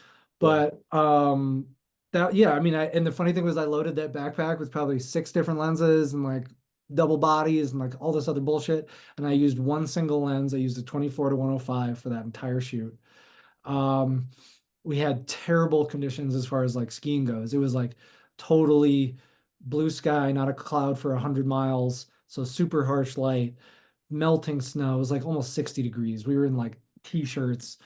It took everything the skiers had to make these any photos look like there was ski or snow flying anywhere. But we had a fun day out of it, and the photos landed. The brand is based in France, and the photos landed with. I was obviously working with their North American director. Photos landed with the head honcho in France. And I guess this guy, I never had a conversation with him, but I guess he's kind of hard to please. But he told the guy in North America, he's like, we can make these work, which I guess is Yeah. about as good of a compliment as I could ask for on that one. Sure, And they sure. ran, they ran on their website for the Yeah. next year selling skis. And that was like oh, okay. Like I'm kind of maybe halfway doing this thing. Yeah. There's something that you said. I don't remember anymore if it was pertaining to this project or not, but it seems like early on in your career, at least when you're really starting to focus on photography, you jump in, you have a big gig, and early on in the pandemic. I'm asking this question directly. I know you're a photographer, you're a good photographer, but I'm asking this question directly. Like at that time, do you think you were any good? Because I always look back at my early work and you're just like, damn, how did I get another job after this? You know Yeah, what right. I mean? Like, really? You guys are Yeah. gonna pay me for these? Yeah, Um, yeah. I think frankly I love that question. I'm trying to think how best to answer this. I think I'm lucky that I came. I mean, we'll kind of Tarantino this. So to go to the end, Yeah, I Yeah. think I was okay. Mhm. Um, I think to kind of dive more into it, I think I was lucky that I wasn't that I was in my 30s already, that I'd lived a lot of life already, that I had a lot of experience and perspective already, that even though I maybe hadn't thought of it at the time, that I'd already had a creative career already. Mm. Um, Mm. because I certainly learned a lot of humility in kitchens of like, Mhm. yeah, I think I'm pretty damn good. And I was like cocky arrogant when I was a chef because I was young and I and I Mm. and I was good. Mm. I was really good young and I Mm. got a couple roles pretty young that frankly I probably shouldn't have gotten. Not because I wasn't good enough for them, but because maybe I just kind of like experience wise got them earlier than I should have. But I'd also learned, I'd had some flops. I'd had some stuff that didn't go the way I needed it to. I'd had some chefs tell me to take a seat and, watch how Yeah. it's done sort of thing. So I think with photography, it was something where I always felt like I had an eye. I think, you talking about the whole craft versus art thing. I think it's I think with photography specifically, I think you can probably have this argument in all sorts of different ways, no matter your medium. And frankly, I'd love to hear your perspective on this too as a shooter. But I think photography is one of those things where you can learn all the technique in the world. But if you don't have an innate eye for how to see the world, there will always be like a plateau. Yeah. Yeah. Yeah. Yeah. And it's just a thing. And Mhm. I don't even think that goes into necessarily the art conversation as much as just like there are some photographers who know all the technicalities in the world and there's no soul in their images. And there's some Mhm. photographers who you even tell them the most basic technical thing and they're like, huh? And then you look at your work and you're like, I don't even know how you made that. Yeah. Yeah. So I Yeah. think I recognized by then that I had an eye and I was trying to train that. There Yeah. was Yeah. like I was trying, there's a quote, and I bet both of you have probably heard it because it was like audio that went viral, but it's this guy basically talking about how the first few years in any creative endeavor, your taste is always ahead of your ability.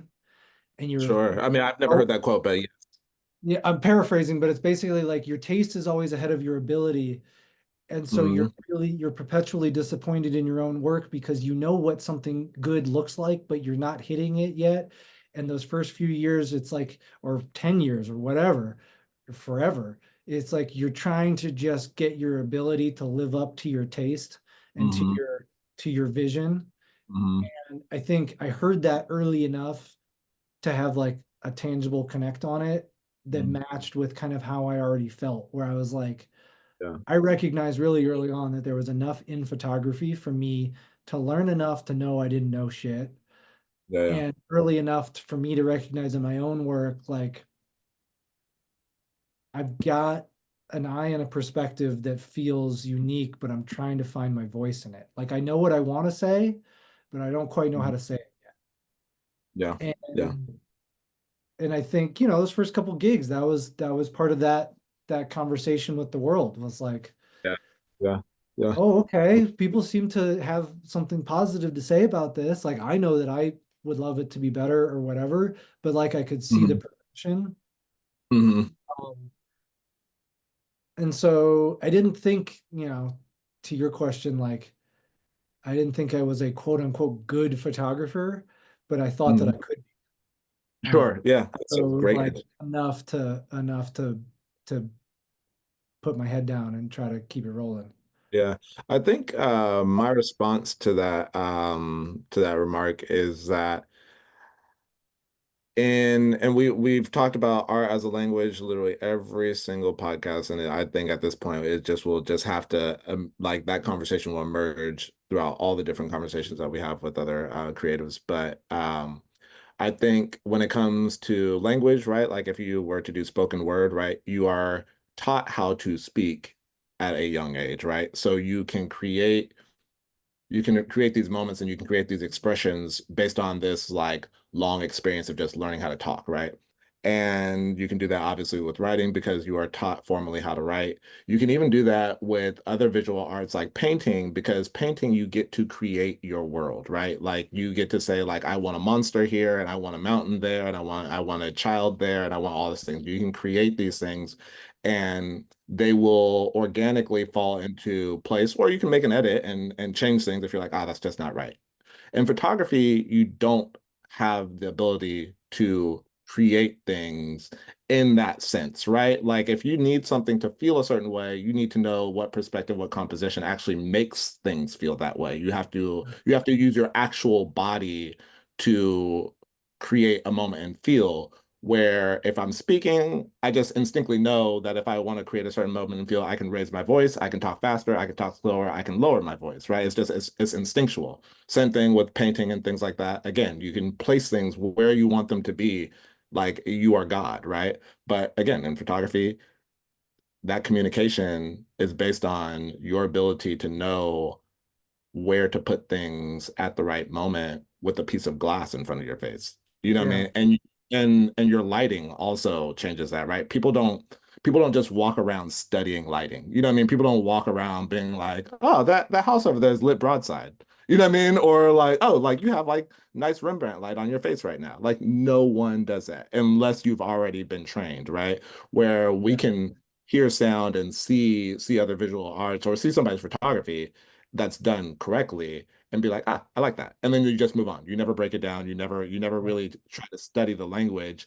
And so when you are learning photography, that's when you realize like, oh, I can't just press the button. You know what I mean? Like I actually do have to do more than press the button. I always tell people like, oh, I'm just a glorified button presser, but like I'm a glorified, really good button presser. You know what I mean? Like, and so you Funny got, button presser comment. I've had that go both ways. I've gotten yeah. into a couple heated exchanges with people over that one, as well as some kind of funny ones.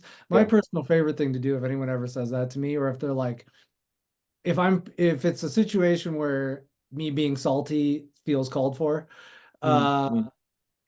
they're like, oh, you got such a nice camera. That must make beautiful photos. And then I like throw it on manual and hit all the dials all over the place. And I'm like, cool, you make that shot, like, Yeah, tell yeah, me that's the button thing. But yeah. I've only actually done that one time. But and the That person sounds fun. Nailed it. person totally deserved it. Yeah. Um that whole thing again for me, it's like you don't go to a restaurant and tell the chef he's got a really nice oven as a compliment, right? Right. Exactly. So like, what Like, do you like? Don't give me that. yeah. So, but I love what you're saying there about what you're saying about photography. I think with the one exclusion of like, if you're a true studio photographer where you really are kind of manipulating Yeah. your Mhm. face, which I am not. Right. I I wish I'll be the first to admit that like artificial lighting and curating your own space like that is very much my weakest point when it comes to photography. I would love to learn more, and I marvel at the folks that do that in a painterly sort of way. And Mhm. this was something that it's interesting. I think it took me having that painting burst to Mhm. connect the dots here. But I Mhm. realized for me, and it's something that I have continually struggled with, and this last year in particular has been a real creative battle for me in all sorts of different fronts of trying to figure out. I hit a huge, massive wall, or like a burnout wall, and I've been kind Yeah. of trying to break through that, figure out what I want to really shoot, what matters to me, what I'm really good at, and like where to go with that. And I'd be happy to dive more into that. But what I what I realized with the painting and what has kind of crystallized itself more recently is that I I love and I feel am best at like basically I think what most people would probably call documentary work or like recognizing parts of life. Um and to me that what that entails is for me the photography is reductive rather than Yeah. Yeah. additive. Whereas like Sure. with painting, you're choosing how many, adding those brush strokes and when to stop. Whereas for Mhm. me with Yeah. photography, the frame, it's like, what am I leaving out? Yeah. And reducing the world is happening in 360 degrees at all times, and what little pocket of it am I choosing to actually isolate? And that's the part where photography for me becomes like really kind of wonderfully philosophical, because it's like you're choosing something, well, yeah, that is something maybe that happened in real life, but the photo itself didn't exist necessarily on its own. So you've created something new out of something that's already gone.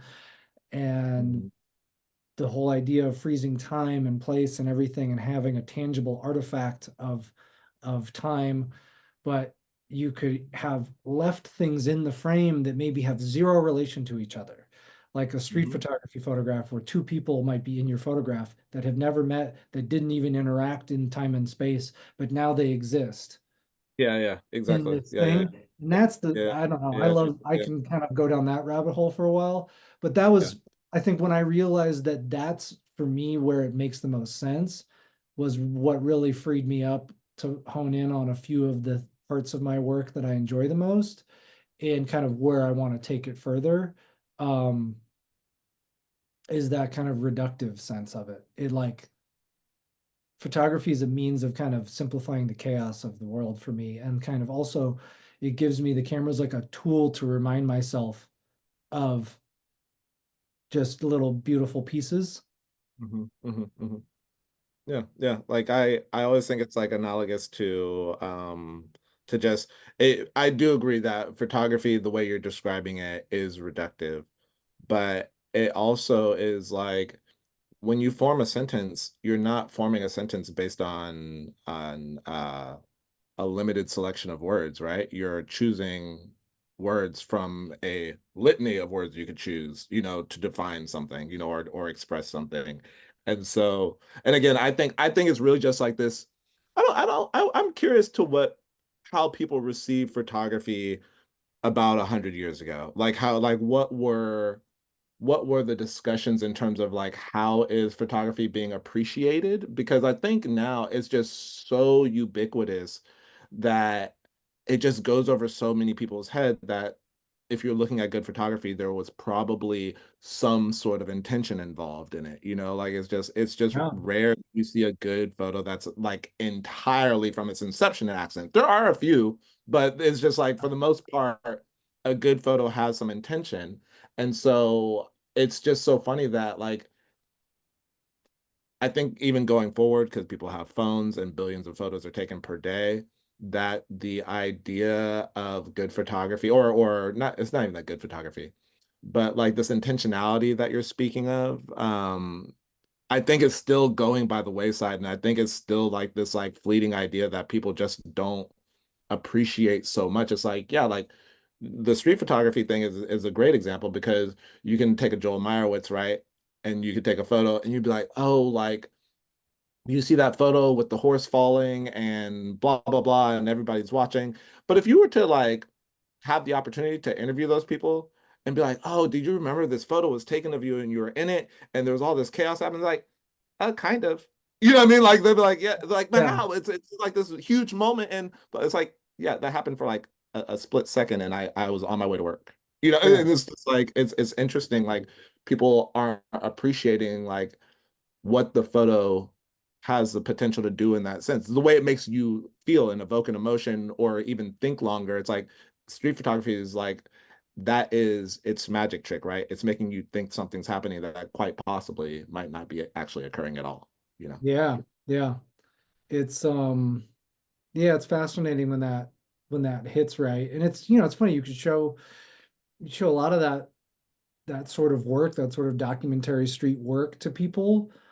And a lot of people won't understand it, like, why Yeah. am I looking at this? Like you look at someone like William Eggleston's old stuff, and you're like, why am I looking at this photo of a shopping cart? Like, what's up with that? And you can But explain all the yeah. compositional techniques and where the light is and all this stuff and what it represents in time in the Yeah. 60s of color work and all this other shit.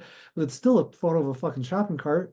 And so that's kind of where you get into like let the audience decide, and it's cool. And if it made you happy in the moment, I Mhm. think there was a trip I had a few years ago to Oaxaca that was Mhm. a really phenomenal trip. I got to work with a really talented Mexican designer who is making these tiles out of black Oaxacan clay. And Mhm. he hired me to come down and document him meeting with the artisans to get these tiles made. And then I got to spend like a week in Oaxaca at his family's place near the beach. And I mean, it was just a super cool trip. And his family's house, um, pretty, they're I mean, by Mexican standards, they had money, but they weren't like wealthy. But they had a lovely big house that we were at, and with a mango tree in the backyard, which for me, I'm like, you got a mango tree in the backyard? Like, that's dope. And so I'm out there like eating mangoes for breakfast with my coffee, and the light in Mexico is phenomenal. And it was like the morning, and the light was coming through this mango tree, and it was all dappled on this kind of mango that had fallen off the tree and like cracked open, and I put my coffee next to it, and I'm like, and I had a film camera, so I'm like moving all slow and trying to take this super artistic still life of this like light on this broken mango. And I speak pretty good Spanish, and I could hear my buddy in the background talking to his grandma. And his grandma asks him in Spanish, like, what's the gringo doing taking a photo of the mango? Right, right, right. And I could hear and he kind of laughed, and I didn't move or anything. I was just kind of like listening. And he said to her, he's a photographer. He sees the world differently.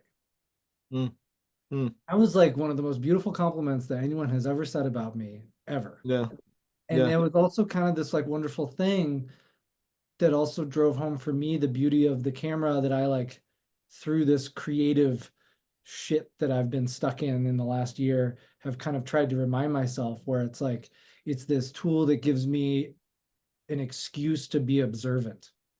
Mm-hmm. It like Mm-hmm. gives me a reason to look for the beauty in the world, even if it's as simple as something like that. And I think Yeah.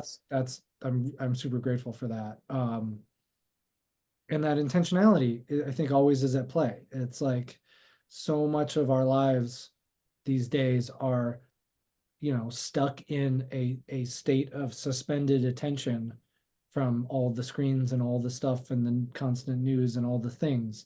And it's like anytime Mm, that you can give yourself a reason to live intentionally, even if it's for a couple minutes, I think mhm. is really beautiful, and is something that we all could use a little bit more of.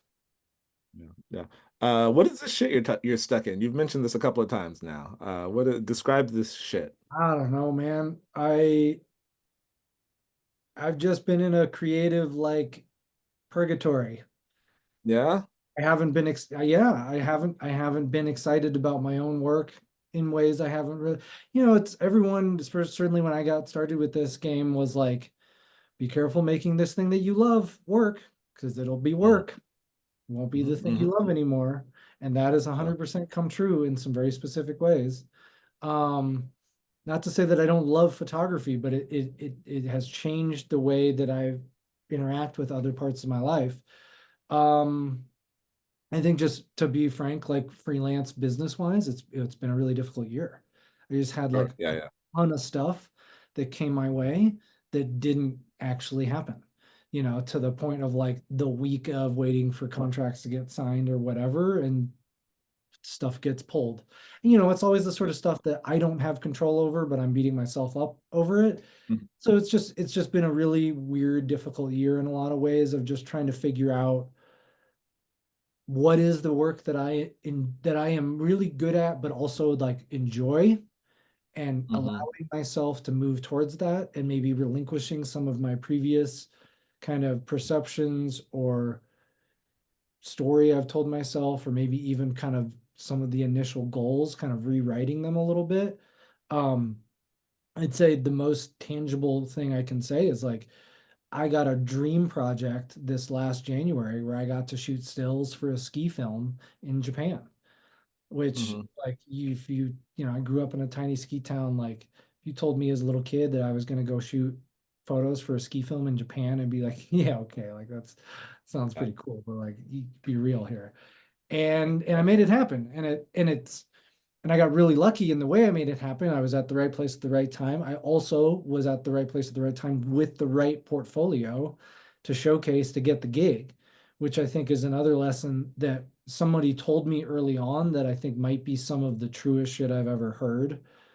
certainly as a freelance creative, is that sometimes you have to make the work that you want to get hired to make. And that Yes. means like investing in yourself to go do that personal thing so that you, if for no other reason than the experience of making it, but then you at least, then you have that stuff to show people like, hey, look, I did this. I can do this for you, like that kind of thing. And so my whole goal was like, I want to shoot professional ski photos in a unique place, and I want to shoot, high level food culture photos in a unique place. And so I traveled to Japan 2 years ago, all on my own dime, and did a ski and food trip. And I shot it like it was a gig and made this very specific kind of portfolio that overlapped the two of them. And this project presented itself a year ago for a startup ski company called Ellis Skis. Shout out Ellis, fun skis. Actually, we're about to have a photo essay from our Japan trip is about to land in the second issue of a new coffee table magazine called Frontier. So on the lookout for that, which has been exciting that that's been coming together. But the Ellis guys, couple really sweet guys starting a brand new ski company. They lost their they'd been planning this trip for like a year. They lost their photographer about 5 weeks before they were supposed to go on this trip through a random ski buddy that we both shared. He had posted something on his Instagram stories that was like, I got friends who are going on a ski film trip to Japan. They need a photographer. They leave in 4 weeks. If you're available, send me a message. And I sent him a message and I was like, tell me more about the dates, but I'm available. And here's my portfolio. I did this exact thing last year in this exact same location. And I mean, long story short, I got the gig and we went out to Yeah. Japan and I was there for 2 weeks with these guys. And part of the shoot involved shooting some very high-end dining at the Park Hyatt in Niseko, Japan. And so I Yeah. was like, I couldn't have been more the person to do this work. Right. Like it was Exactly. Yeah. like it was like this is like, oh, we need fine dining and the eye of a chef and somebody that can shoot in a blizzard. Who's going to cover both of those bases really well? And it was like, boom, here it is. And We so so, happen to know a guy. yeah, right. So yeah, if you ever hear that gig again, you know who to call. But Yeah. but the flip side of that is that one, shooting a ski film is incredibly difficult in all sorts of weird, funny, unexpected sort of ways. It was also, these were guys that I hadn't met until 3 weeks before the trip. So I knew nothing about really who I was going with or who I was working with. We had a lot of difficulties in the shoot itself, everything from general weather conditions to malfunctioning gear and radios, and communication while shooting skiing is pretty important. And then even just general human to human communication. We had some crossed lines there, and um I had some frustrations in like shooting skiing is pretty specific in the way a skier needs to move to get a right shot. As you see in any sort of sport, right? The body positioning always matters. You could be a really phenomenal skier, but if you've never shot for a photographer, you might be blowing the world's greatest conditions of snow and light and everything in between just because your arm is slightly off. Yeah. And you might be Yeah. something you don't even know because it's a stylistic difference in how you have to Yeah. come Yeah. with the camera, the ski acting, we call it. And so one of our primary skiers was like a friend of these guys, and he's a great dude and a phenomenal skier, but he'd never shot before.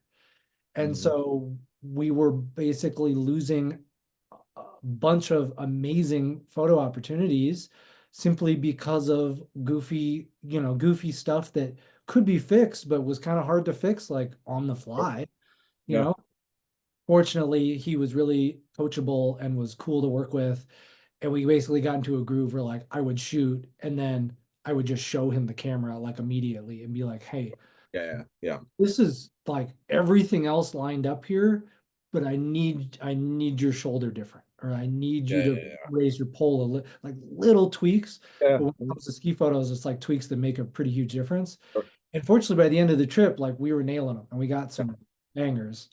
And he was happy, I was happy, everything was good. But I learned a lot through that process of the difficulties that a lot of what I just mentioned, but also like this was also my first time. Most of the time I've shot skiing, it's me just shooting photos, not me Mm, working with a filmmaker. sure, And sure, so sure. with the filmmaker, the primary concern was the film. And so he would kind of get first choice on framing and angle. So then I kind of had to like, I'd have some idea and then he'd be like, Yeah, yeah, yeah, great. I'll set the camera up here. And then I'd have to go find something else. yeah. So like, I get it, but I Yeah. kinda got screwed on what could have been some pretty amazing shots because of that dynamic to the point that, it got frustrating. And, and also like as a lifelong diehard skier, the thing that this kind of to like bring this back is that the like you make the thing you love work and then it's no longer quite the thing you love anymore. I had turned well before photography or cooking or anything.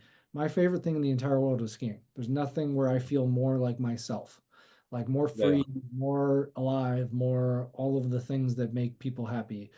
And I had turned skiing into the job Yeah. and started to taint the skiing. Mm, And it was something where, I'm sitting in Japan in an environment on a trip in snow conditions that people would kill for, that are a once in a lifetime sort of thing. The sort of I'm trying to shoot photos of somebody skiing a line that would be my dream line of a lifetime, and I'm not skiing it. And I'm yeah. 20 feet away, but I'm standing in the cold in a fucking whiteout in Japan waiting for Yeah. someone else to ski it. And so Mm, that was something where I had a whole like soul discussion with myself on like, okay, what about that? yeah. And there are certainly very successful ski photographers out there who have made a career and a living out of it. The money in print media for that sort of work is certainly dwindling. There's still some budgets in the brand space, but it goes to a lot of established guys. And then a lot of guys that might have guys and girls that might have different connections with creative, well, you could go through all the different reasons, but I have not made a whole lot of a living from the ski Mm, photography. mm, I've made some money, sure, but I'm not like paying rent every month on ski photos. I'm shooting a lot right, of right. other things.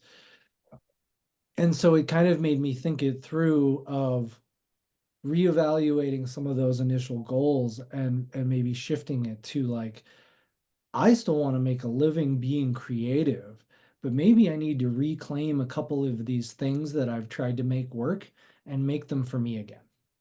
Mm-hmm. And Yeah. I think it's like it's so easy. And I guarantee both of you have probably fallen into this trap of like trying to monetize something that you're good at because it's like what the world tells us we should be doing. Yeah. And yet there's a means of like, it's really also beautiful to have something that you're good at just for you. Sure. And Yeah. so that's Yeah. been a big thing that I've been kind of wrestling with. And like to be very specific for this exact ski season, as we're mid-February, I hadn't shot a single ski photo until a week ago. Was that And intentional? I've been skiing plenty. And it was Ah, like, sure. Yeah. I kind of want to just ski again right now. Now, Mm-hmm. let's say if anyone listens to this podcast and they want to look at my work and hire me, like, yeah, let's go. I'm ready to shoot. Yeah, that's all But Joe wants to do is shoot like I'm ready to shoot. But it's also been really beautiful. Like I still have a camera in my backpack every single day I go out, Yeah. but it's been really nice to just go out and just ski and be with my friends or by myself, be out with my dog, like, taking a lot of dog photos again, which is fun for its own right. Like it was also something that I hit on with some of my um private chef stuff in the last year. I've taken on a couple private chef gigs and they've been really fun and I really enjoy it. But there was a moment last fall where I started like advertising it and kind of pushing it like it was like this whole other thing I was launching. And I dialed it back because I realized that like I've reached a point as I'm far enough removed from the professional kitchen space where I cook every day at home. Like 90% of what I eat, I cook. And I love every minute of that.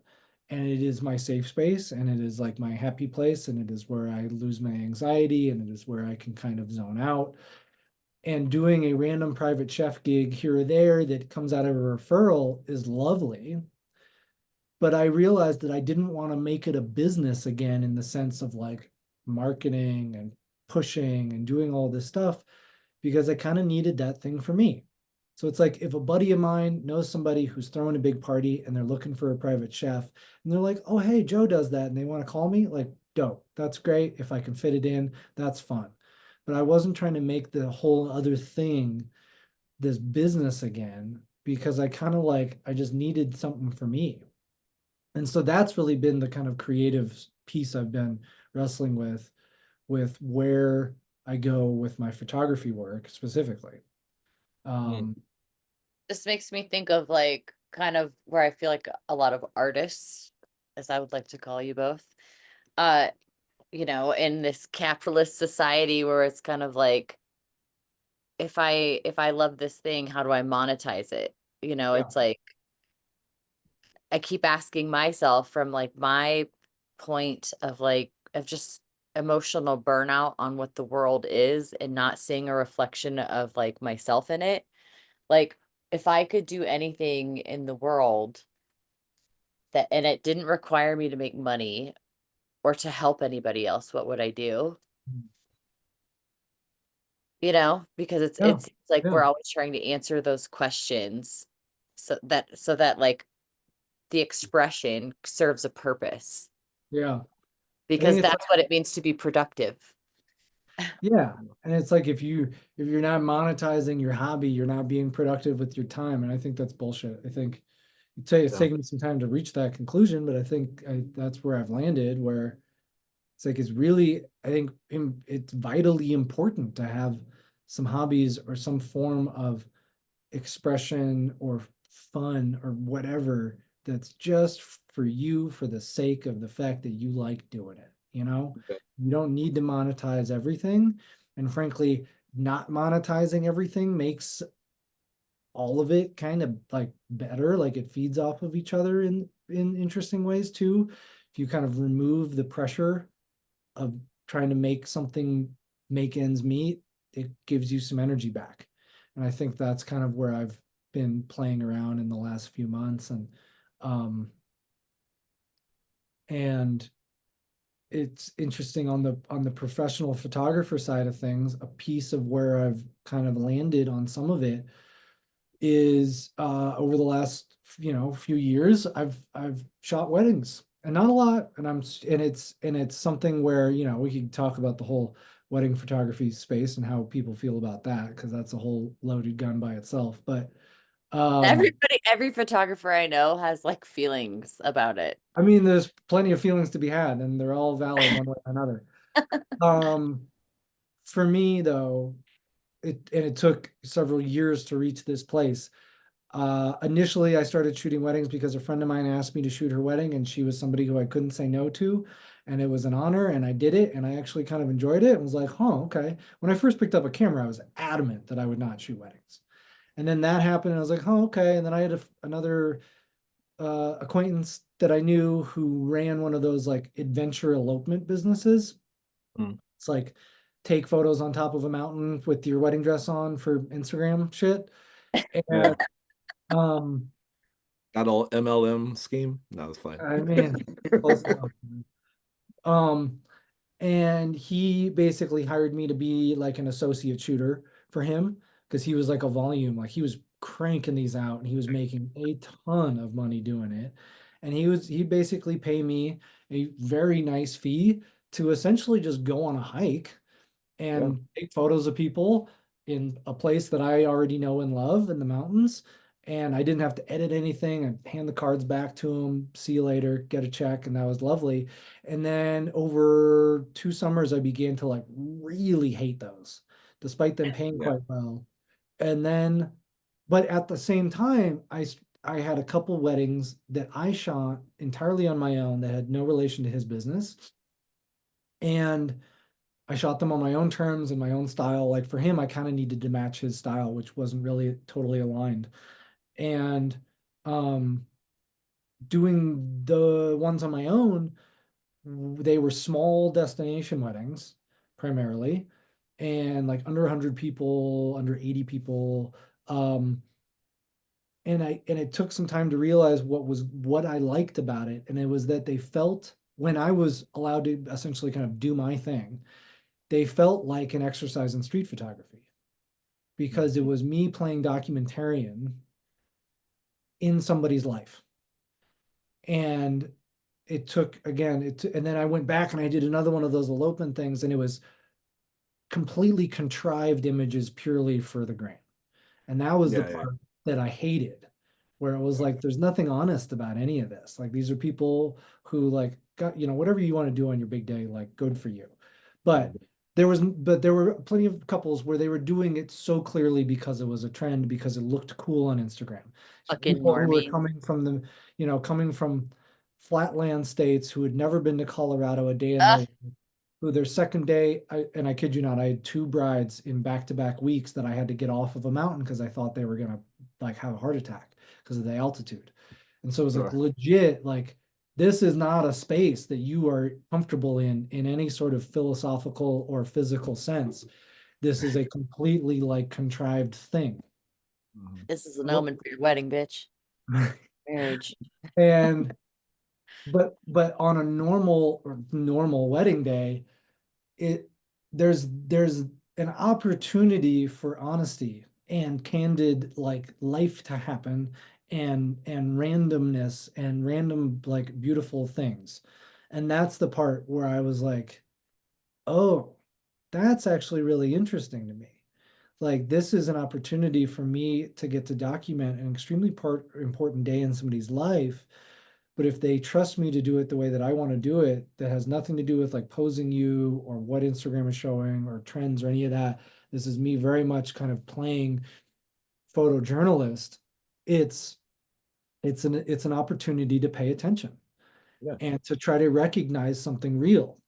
And Hmm. any wedding that I have ever shot, the favorite photo for me and for the couple has always been a photo that has absolute no ability to be created, in the sense of Hmm. like, let me set it up, let me put you here. Or if I see something and I'm like, oh wait, go back, like that, it's gone. And so it's me needing to be really attentively paying, observant, and recognizing something beautiful. And then it it and it took me kind of finding those words to then be able to tell prospective people how I like to do this work. And then the work got really interesting, because then I was able to tell people up front, look, this is how I do this. There's a lot of other people that you could work with for this exact sort of thing at all sorts of different price points and all sorts of different approaches. But this is how I do it. And if this doesn't align with you 1,000%, I am absolutely not the guy that you should work with. And so it became really clear that I started working with people where we were like totally zoned in on each other, and people that trusted me to just be a guest with a camera is really like my shtick with people. And I realized that it's like, I get a chance, wanna, if someone trusts me with their wedding day, they're giving me an opportunity to make a piece of their own family history, Yeah. which is like a wildly powerful thing. Like, you trust me to do that? Like, that's crazy. And you're gonna pay me for it? Like, that's insane. And then I get to give people, like we were talking about the street photography thing of like two people in a frame that didn't even know that they're now in a frame. I can give people an image that was of themselves, their own lived experience, and yet they have never seen it before. Yeah. There or a moment that happened that they never even knew I caught. And when Yeah. I can give somebody that kind of image, and they're like, oh my God, I didn't like, I don't even, most people don't even remember half their wedding day because they're too stressed or they drink or God knows what. And so if I can give them that and they're like, oh my God, I don't even remember that, or I didn't even know that you saw that or whatever. And I grabbed it, man, that's got some intrinsic juice to it that I have not felt in a lot of my other work with a camera. And Yeah. that has come at a huge surprise to me, because it was sure as shit not the way I thought this was all going to go down. And Yeah. so through a lot of this kind of mulling over what to do with myself creatively, um, I'm allowing myself to lean a little harder on that. because shooting somebody's wedding doesn't take anything out of the stuff that I love for me away. And it allows me to get a lot of creative juice and to make some money in the process creatively, and to do work that feels like it's got a value, internal and external, in a meaningful way. Um, I've been hovering around this question as you've been talking, and it's evolved, and then it's kind of almost come back to where I started with the question. But I'm curious if you, in terms of, you kind of just described the type of work that you like to make and what is like fulfilling to you, and I'm curious now, the very few times I personally try not to talk about like the business side. Like I don't care how you get clients. I don't care like, like what your strategy, like everybody has their own thing. It's not, I don't think it's personally, I don't think it's important to any of the conversations that we have. But on the business side, what makes you feel like you can't, or that you're limited and controlling the environment and in terms of creating the work that you want to create every time you take on a big client? And this is me semi-playing therapist, like unlicensed therapist here, is like Yes. you you're, again, I know you're a good photographer, you make great work. And it sounds like if every time you went out on a shoot, that if you were to step away feeling like you at least gave it your best shot to create the work that you wanted to create, you'd probably feel like you were less in the shit. Maybe. You know what I mean? I think you're always going to ebb and flow through like these like emotional waves and just trying to push your work forward. But there is a world where you can just turn down jobs, or you could speak up and say, I see what you guys want to do. This project sounds amazing, but this is how we're going to do it.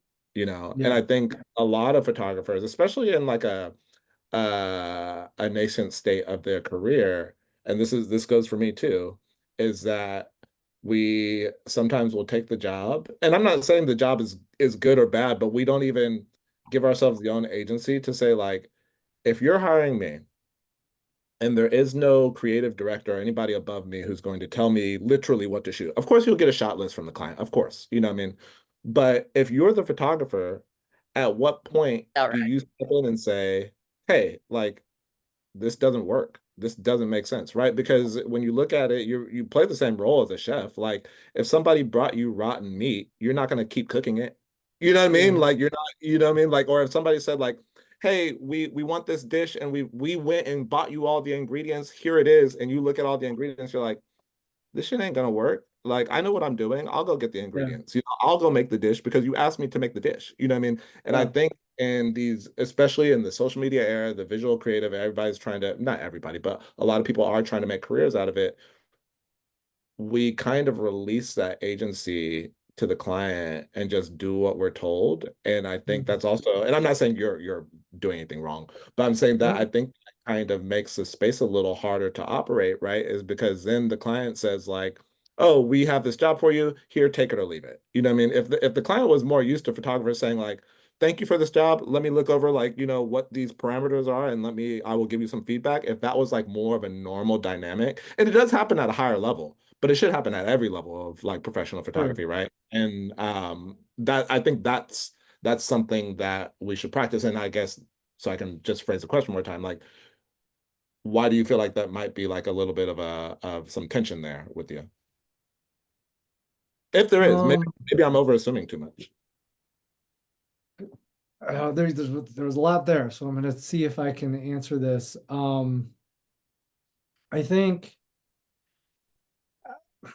I think that that conversation between a client and a photographer, is it's difficult. I think what depending on kind of, yeah, where you are in your own experience and the client's experience, um, having those conversations. I think a lot of creative people get really nervous around the negotiation side of the business part of it, which I'm For very sure. grateful that I literally come from like a high-end sales side, which I know that you do too. So I think we probably have an easier time at some of those conversations, or a business negotiation than your average Mhm. person who's just purely just done creative work for their entire life. I mean, there's certainly a piece of me that would love to like have an agent right now so that I don't have to do those anymore.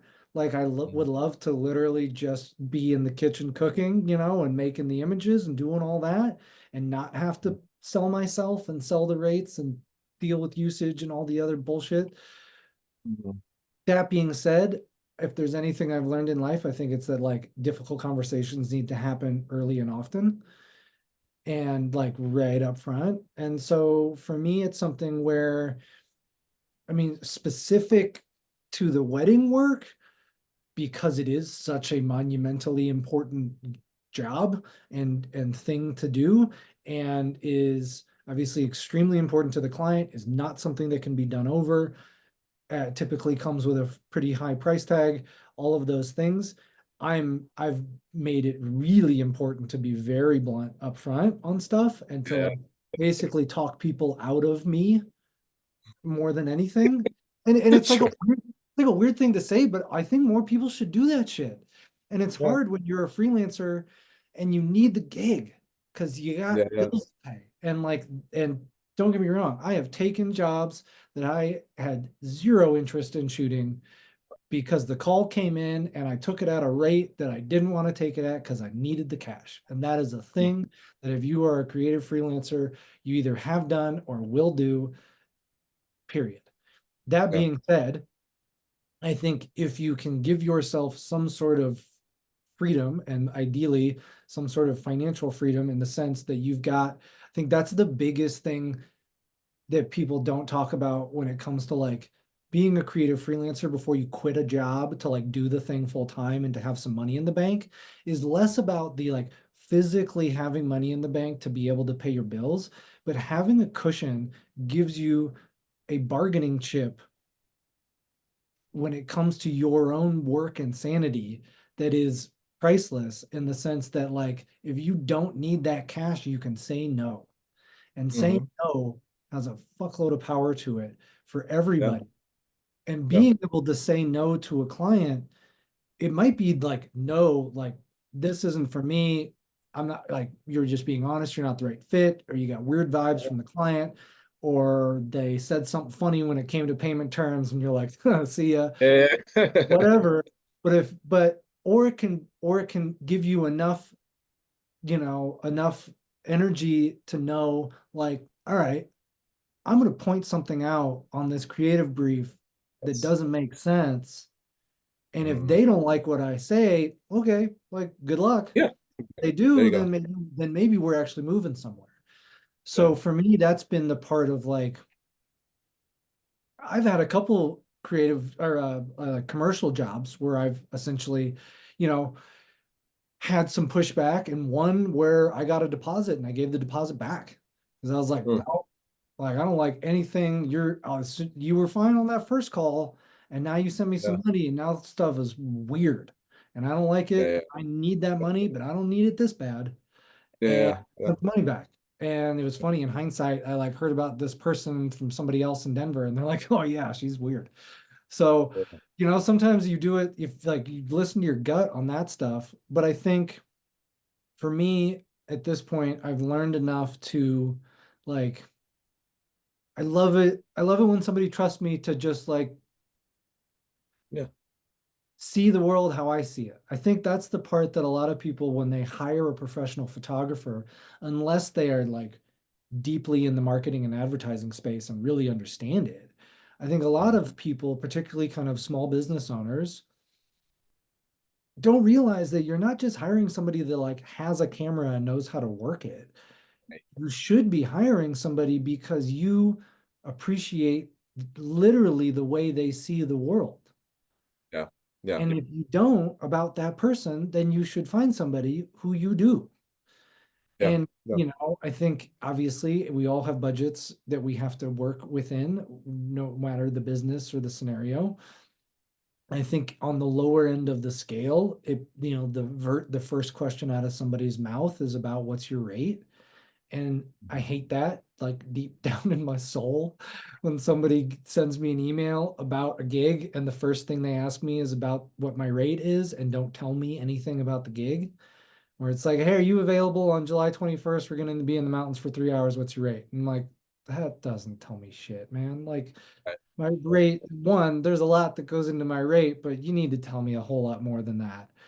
Yeah. And like, I need to know, am I the right fit for this, regardless of the rate? Like, the rate could be phenomenal, but if I'm not the right person for this, you like, I shouldn't be the guy. And so I think that conversation of give and take between client and photographer needs to happen a lot more than I think maybe it does. I think, like you were Yeah. saying, on the higher end of things, when you have that relationship with like creative directors at agencies and things like that, those conversations are more normal and are more expected Yeah. and are more just that's part of the Yeah. process. But when you have kind of one party that's knows they need the creative work but isn't really part of the creative world, those Mhm. conversations don't happen as often when they really, really need to, maybe even more so. Yeah. Yeah. Because if you're working with a creative director, they've probably spent plenty of time like looking you up, calling some references, doing the whole spiel. When you got somebody who hits you up and you're like, hey, we're opening a new restaurant next week and we want you to come in and shoot some photos. I'm like, that's great. I love that you called me, but I need to know more about what you're doing and the story you're trying to tell about this restaurant. And you should know more about the three, about me than like the photos you saw me put on Instagram. Yeah. Yeah. Um, I don't know if that answers your question at all, but I mean, it does. But it's just an interesting dynamic. I think that again, what because I mentor photographers and I'm not going out of my way to say that they're doing anything wrong, but the adage of taking on a client and feeling like you don't necessarily have control over the work that you're going to make, you know what I mean? Which is kind of crazy, right? Because like at the end of the day, it's almost specifically as a photographer, right? Like just because you see me pointing my camera in a certain direction doesn't mean you know what I'm photographing. So even if mm, I look like I'm photographing what you think I should be photographing, I could potentially be photographing something else, right? yeah, And but on the liability of the photographer, it's just like, well, then what makes you think that you don't have agency over saying like what you will and won't do on the shoot in terms of making the work, right? Like and saying like, oh, this person only wants this type of photo. It's like, well, if you stand where you look like you're making that time, and I'm not talking about being deceitful. I'm just saying like if you're standing and looking like you're making the photo that they want, that's really all that it comes down to, right? Like you can change your sure, settings, anything, and yeah, photograph anything and deliver it and say, hey, you wanted a photo. I'm just gonna use your environment as an example. It's like, hey, you wanted a photo of these skiers. I took a photo of these skiers, like, ah, yeah, well, but it's like, yeah, but I'm the photographer and you hired me. You know what I mean? Like that's just the way yeah, that's I'm not talking about being like overly rebellious. I'm saying it is literally your job to take pictures the way you take pictures. You know what I mean? Like it's just like it is always your job to do that. And I understand that sometimes photographers will see a shot list, or like a visual shot list, you get a mood board or whatever, and you're like, they hired me for this, and I don't do any of this. And it's like, well, then, well, like you're saying, like I hate no in a when we're talking about making a transaction and building a relationship, right? Like it shouldn't be a no, it should be a hey, what about this? And then if the feedback is no, we really kind of need to keep doing this thing over here, then you can be like, next time. Like, yep, what yeah. or whatever. It's not a big deal. But I don't think photographers practice that communication, quite No, often. and I think some of that communication, like, I mean, to really go in specific on like shot list, mood boards, style, all of those sort of things, it's a learning process. Again, I'm, coming up on 5 years now, and I still feel like I don't know shit, and I'm learning on every new client, which I think is part of the fun and will probably never go away. But I have certainly learned over time to try to get in as specific as I possibly can on all the little details that may or may not matter, from what kind of gear I might need based on what they're looking for. I mean, I very recently had my last commercial shoot was for a new startup business, these like subscription boxes It was product work that was, they don't even have final packaging yet. They were sending me uh inspiration photos where they were like very high-end studio shots that I don't, only if you were a professional photographer would you be able to like call that out.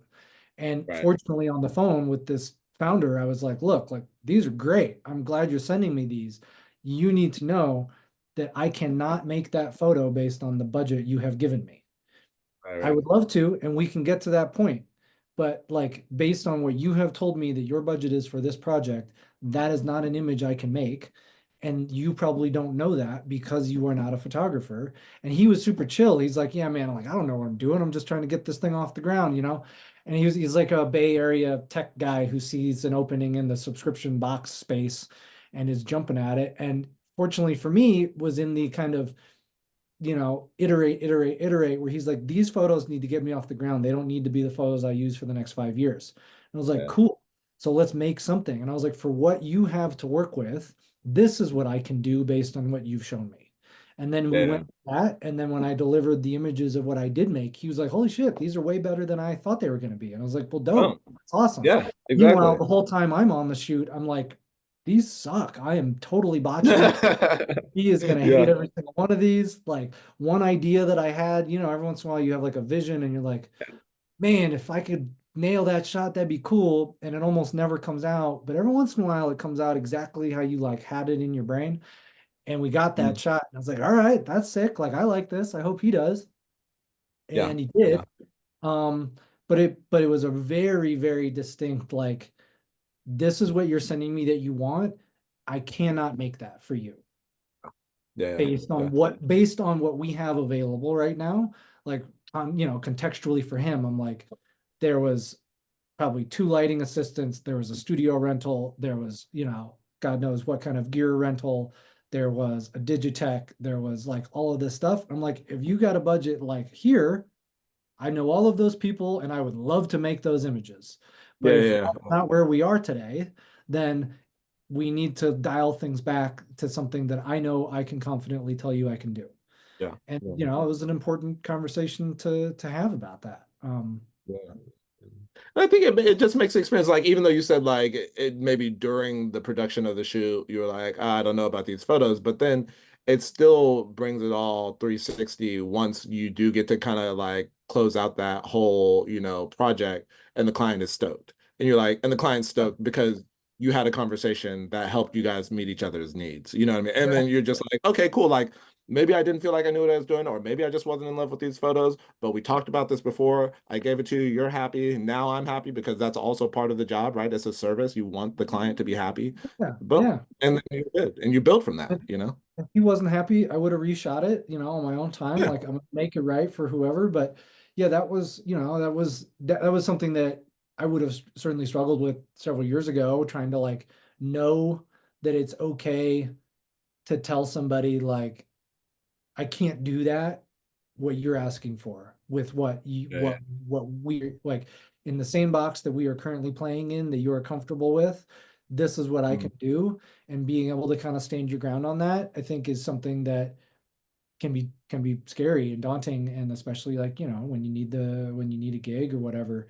I mean, to your point of like somebody's hiring you to shoot the photos that you shoot, yeah, I think that's also a piece of it where it's like it's really lovely when somebody comes to me with an idea and I ask them specifics and they don't really have them and it's more of like a free for all. And sometimes Yeah. that's great and sometimes that's also terrifying because that's like Also. I think creative restrictions or boundaries or limitations or whatever word you want to use is like really helpful. Like I tell Mm. that to any young photographers that I talk to or even friends of mine who are just like, man, I'm ready to buy a camera. Like, what should I do? And Mm. and I'm like, take one camera and one single prime focal length and shoot on only that for the next 6 to 12 months. And they're like, what? I'm like, I Mhm. promise you that that limitation is going to help you, like those sort of constrictions on your creativity actually make it better and make it bigger and like It's like it gets held in there, and then you think of something that you wouldn't have otherwise. Yeah, So I think it's good to have like something in the, some sort of client idea that gives me some sort of framework. for sure. Um, but it is really nice when somebody comes to you and they're like, I love your work. I love whether they use this terminology or not, but like basically, I love the way you see the world. I want you to see the world in your way for my thing. Yep. And like when that happens, like that's the best. That's when it gets really good. I agree. I agree. I do, even though I'm not that great of a cook, I do just equate it to making a dish. Like, Yeah, when you moments, right? Like I just like your food, just cook something for me. Cool. yeah, But yeah, um, yeah. And it's fun Kay, what when do you oh sorry, go ahead. I don't know, was Kaylee saying something? Oh, I don't know. I was thinking about, I like wanted to take it out, like just punch it out a little further. And was thinking about Joe's, like, how we started this episode, like the lineage of his professional experiences and the creative birth of Joe Freemond, and like being in this place where you like feel this wall. Have you ever heard of human design? Mm. No. Have you heard of human design, Chris? I have not. No, no. Okay. I have no idea how it works, but it's like essentially there are these the people are different types of ways. So there's manifestors, there's manifesting generators, there's reflectors, there's Oh yeah, I think heard of some of this. yeah. And what's interesting is the way you shapeshift. I'm like, oh, he's probably like a manifesting generator. So it's like you get an idea, you get a new thing, and then you need to know everything about it, and then it like blossoms into this beautiful identity for you for a while. Until then it seems like maybe you need to recreate yourself. So it's like it's interesting where you talking about like these documentarian moments in photography, but also makes me wonder of like, do you have any interest in film? Like, Oh yeah. I mean, I draw more inspiration from movies than I do anywhere else. I'm a huge film buff. I watch a movie every night pretty much. Um, how Tom Cruise of you. love a little TC too. Uh, I mean, that's an apt way of describing who I am as far as the like I get really obsessive about things. I dive crazy, weird, nerdy deep, and then I kind of move on to something else. And some things I'll drop entirely. A lot of things, certainly lately, it's like they have kind of continually built upon each other, which I find really wonderful. I think photography specifically, it's like photography has enriched all the other parts of my life, all the other stuff that I'm good at or enjoy or has been a part of me. Photography has only made that better. It's like given me reason to do those things more or in Mm. new ways or given me opportunities to explore those things in ways that I never would have come up with. Like I had a filmmaker friend of mine do a little short documentary about me as a chef and photographer, and it was like me literally making handmade pasta out in the woods, which was like goofy and wonderful, and I never thought anything like that would ever happen.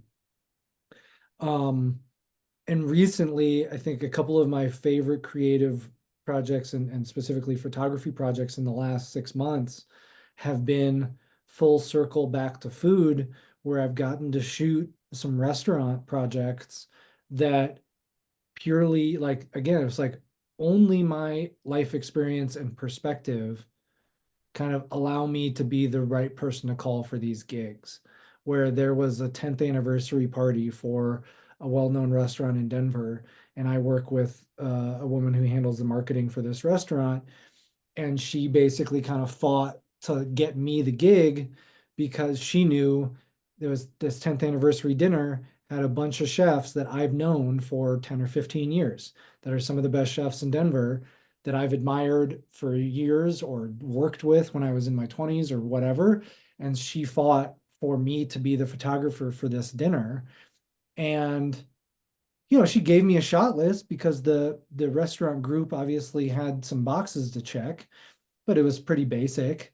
And I talked to her beforehand, and then she was on site for the dinner, and I'm like, this is pretty vague. What do you need besides this? And she's like, I trust you. Go do your thing. Like, you know what you're doing here. And that was really, really, really fun and really cool because I got to be physically in the kitchen, in a restaurant kitchen again with these chefs that I really admire, who also, like, because it was a celebratory dinner, these chefs were all really having fun with each other. Like, these are all chefs that were like, have known each other, worked with each other for 10 plus years. A couple of them flew in from different cities, all celebrating this one chef and his restaurant. So it was a very joyous night in the kitchen. And I recognized that really, really quickly, where I was like, I think for me again, it's like what's the story here? And there's plenty of ways to just shoot a restaurant event, most of which would look like pretty generic event photos. For me that night, and again, my perspective coming from the kitchen rather than like, and this is kind of always my shtick when I'm talking to like restaurant clients, is I used to be a chef, so my perspective is from that side of things. It's not like I'm here to take a pretty photo of the food on a plate. Like, anybody can kind of do that if you know the technical gear piece of it. But like, I live this life. I want to showcase the folks who are actually making the food and what it means to them. And so being in that space and seeing these chefs like celebrating each other is like, oh, okay, that's the story here, is like the joy of the job, which I think for restaurants really doesn't get told a whole lot. So that was really what I looked for, is that whole night. Like, sure, I got pretty food photos and I got happy diners and some architecture and all the boxes that needed to be checked. But what I really was focusing on, where it was, and kind of to your point, Chris, of like, I'm still gonna do me when you hire me sort of thing, was like, yeah, I'm gonna make sure that like clients happy and I'm checking those boxes, but I shoot for me first, really. Like, I'm not, I don't say that out loud to people, but I think like a good photographer probably should if you're getting hired for the right reasons. And so for me on that gig was like, all right, I'm going to tell the story of these chefs coming together to celebrate each other. And that was kind of the angle that I approached it. And I made some of the best restaurant work I've ever shot. Yeah. And that gallery of work has landed me multiple jobs since then, because and I have been told specifically by a couple people in the Denver food marketing scene, because it was different in that sense. It was like, hey, you're showing these guys like doing the work and how and why they love it. Like, this is beyond Mhm. just food. Um, so I think it's it's something that I think circles back to the stuff we talked about way earlier, of just like, you do that work that you love because you love it in a way that is meaningful to you first. And as long as you're not like totally going off the rails on what you got hired to do, um, you work from a place of kind of creative honesty. And I think you end up getting some pretty cool stuff out of it. Yeah, for sure. Yeah, just like shoot the shot list and then shoot what, like you said, shoot whatever after that Yeah, because like do all the deliverable stuff and then yeah, and then yeah. do all the creative stuff. Like, get the stuff that you have to get. And Mhm. then when you do the kind of weird stuff that maybe no one will get, but you're hoping that they will, then you've got the room to do that, and it's okay. Yeah, and it's like because the one thing, and this is something that I rarely hear people talk about on a public forum, even though I don't know about you, Kaylee, but I know Joe, you've probably experienced this and seen this 1,000 times.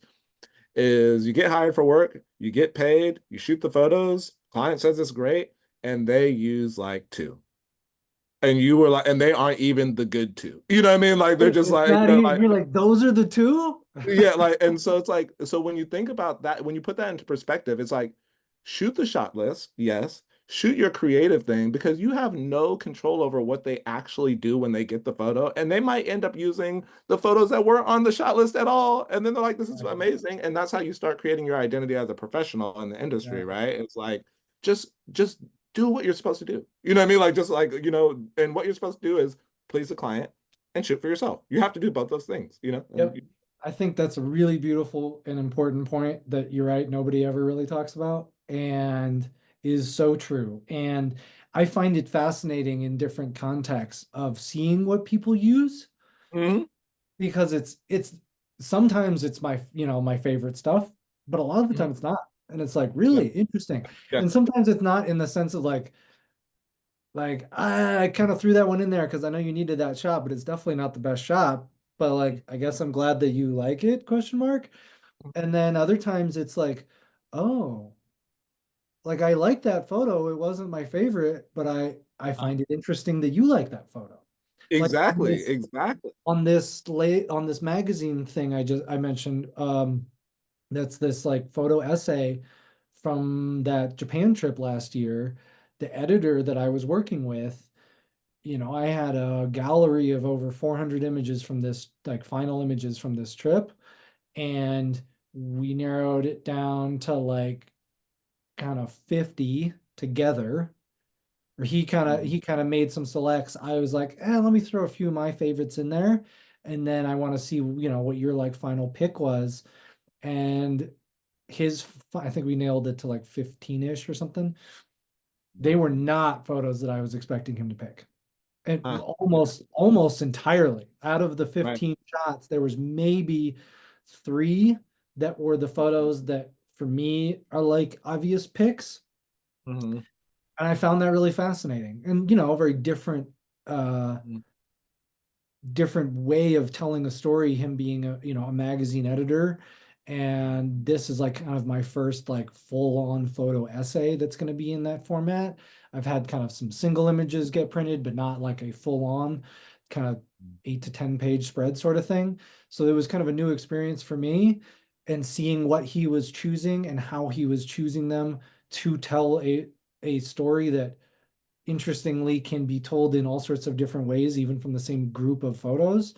Um, but I found that fascinating. And even from that dinner that I just mentioned, like that gallery got delivered to the chef and PR person from the restaurant that we were celebrating. And then I told them, because, I know how this works. So I was like, share that link with everybody that was there. Like, Yeah. give to every chef, you guys can use those photos however you want. I'm, like pump them out there. This is work I'm stoked on. I hope you guys are too.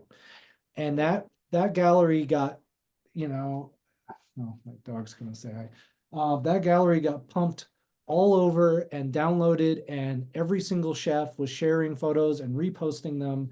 And they were sharing, there was a handful of very clear favorites that were very clear, like these guys are buddies, like having a blast together and drinking mezcal in the back and kind of having a party. But there were also some interesting picks where I was like, oh, I'm glad that you like that shot. Like I thought that was a cool shot, but it's not a very traditional restaurant photo. But I think it's Yeah. still a beautiful image of something happening or an interesting composition or whatever. And so it was really fun to see different people's perspectives, particularly people that were in the same moment in life all together, and seeing how they were each picking different parts of it. Um, so yeah, I think that's another piece of the puzzle as a professional where, yeah, it's like do what you got hired to do, try to have some fun along the way, try to put your own stamp on it as much as you can play that game as far as you can push it, and then like let it go and be pleasantly surprised with how people use it. And if they don't use the stuff that you really love, like, it doesn't really matter. Maybe they didn't get it, and that's okay. Yeah. Yeah. Yeah. Kaylee, what do you got? I'm good. Like, and I mean, we Good. could All keep right. On going. that note, I wanna ask a final question to wrap it all up. Yeah. You're on death row. What's your final meal? Ah, gosh. Ooh, great My question. Stealing my question. All right. So this is like my favorite question to ask people as I'm like getting to know somebody. Uh, and I'm gonna give a very long response to this. Great. Part of what I love about this question is most people take it on face value of just like, what am I eating? I find this a fascinating question because you really get to learn a lot about like who somebody is and their like family history. If they're talking about like, oh, my grandmother's blah blah blah, or this pasta that I had on a trip that I went on in college or whatever. A lot of people answer it very quickly and succinctly of just like they just think of something that they like to eat and they answer that way.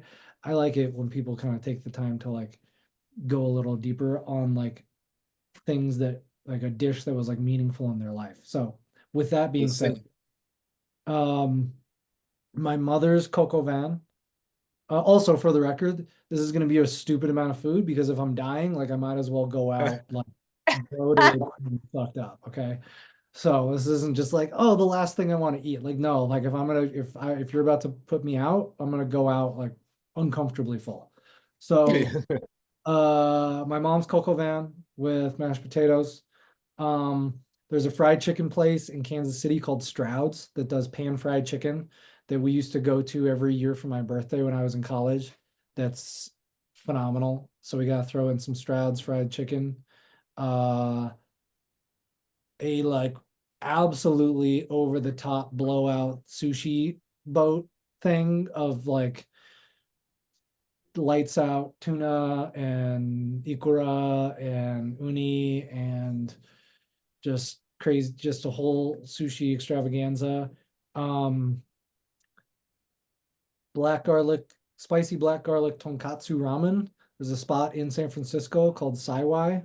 I don't know if Chris, if you've ever been there. Spicy gar no, say that again. Spicy garlic what? Spicy black garlic tonkatsu. Oh, okay, okay, okay. I did Uh, not know what to. you should go to this place. It's the best ramen I've had, not in Japan.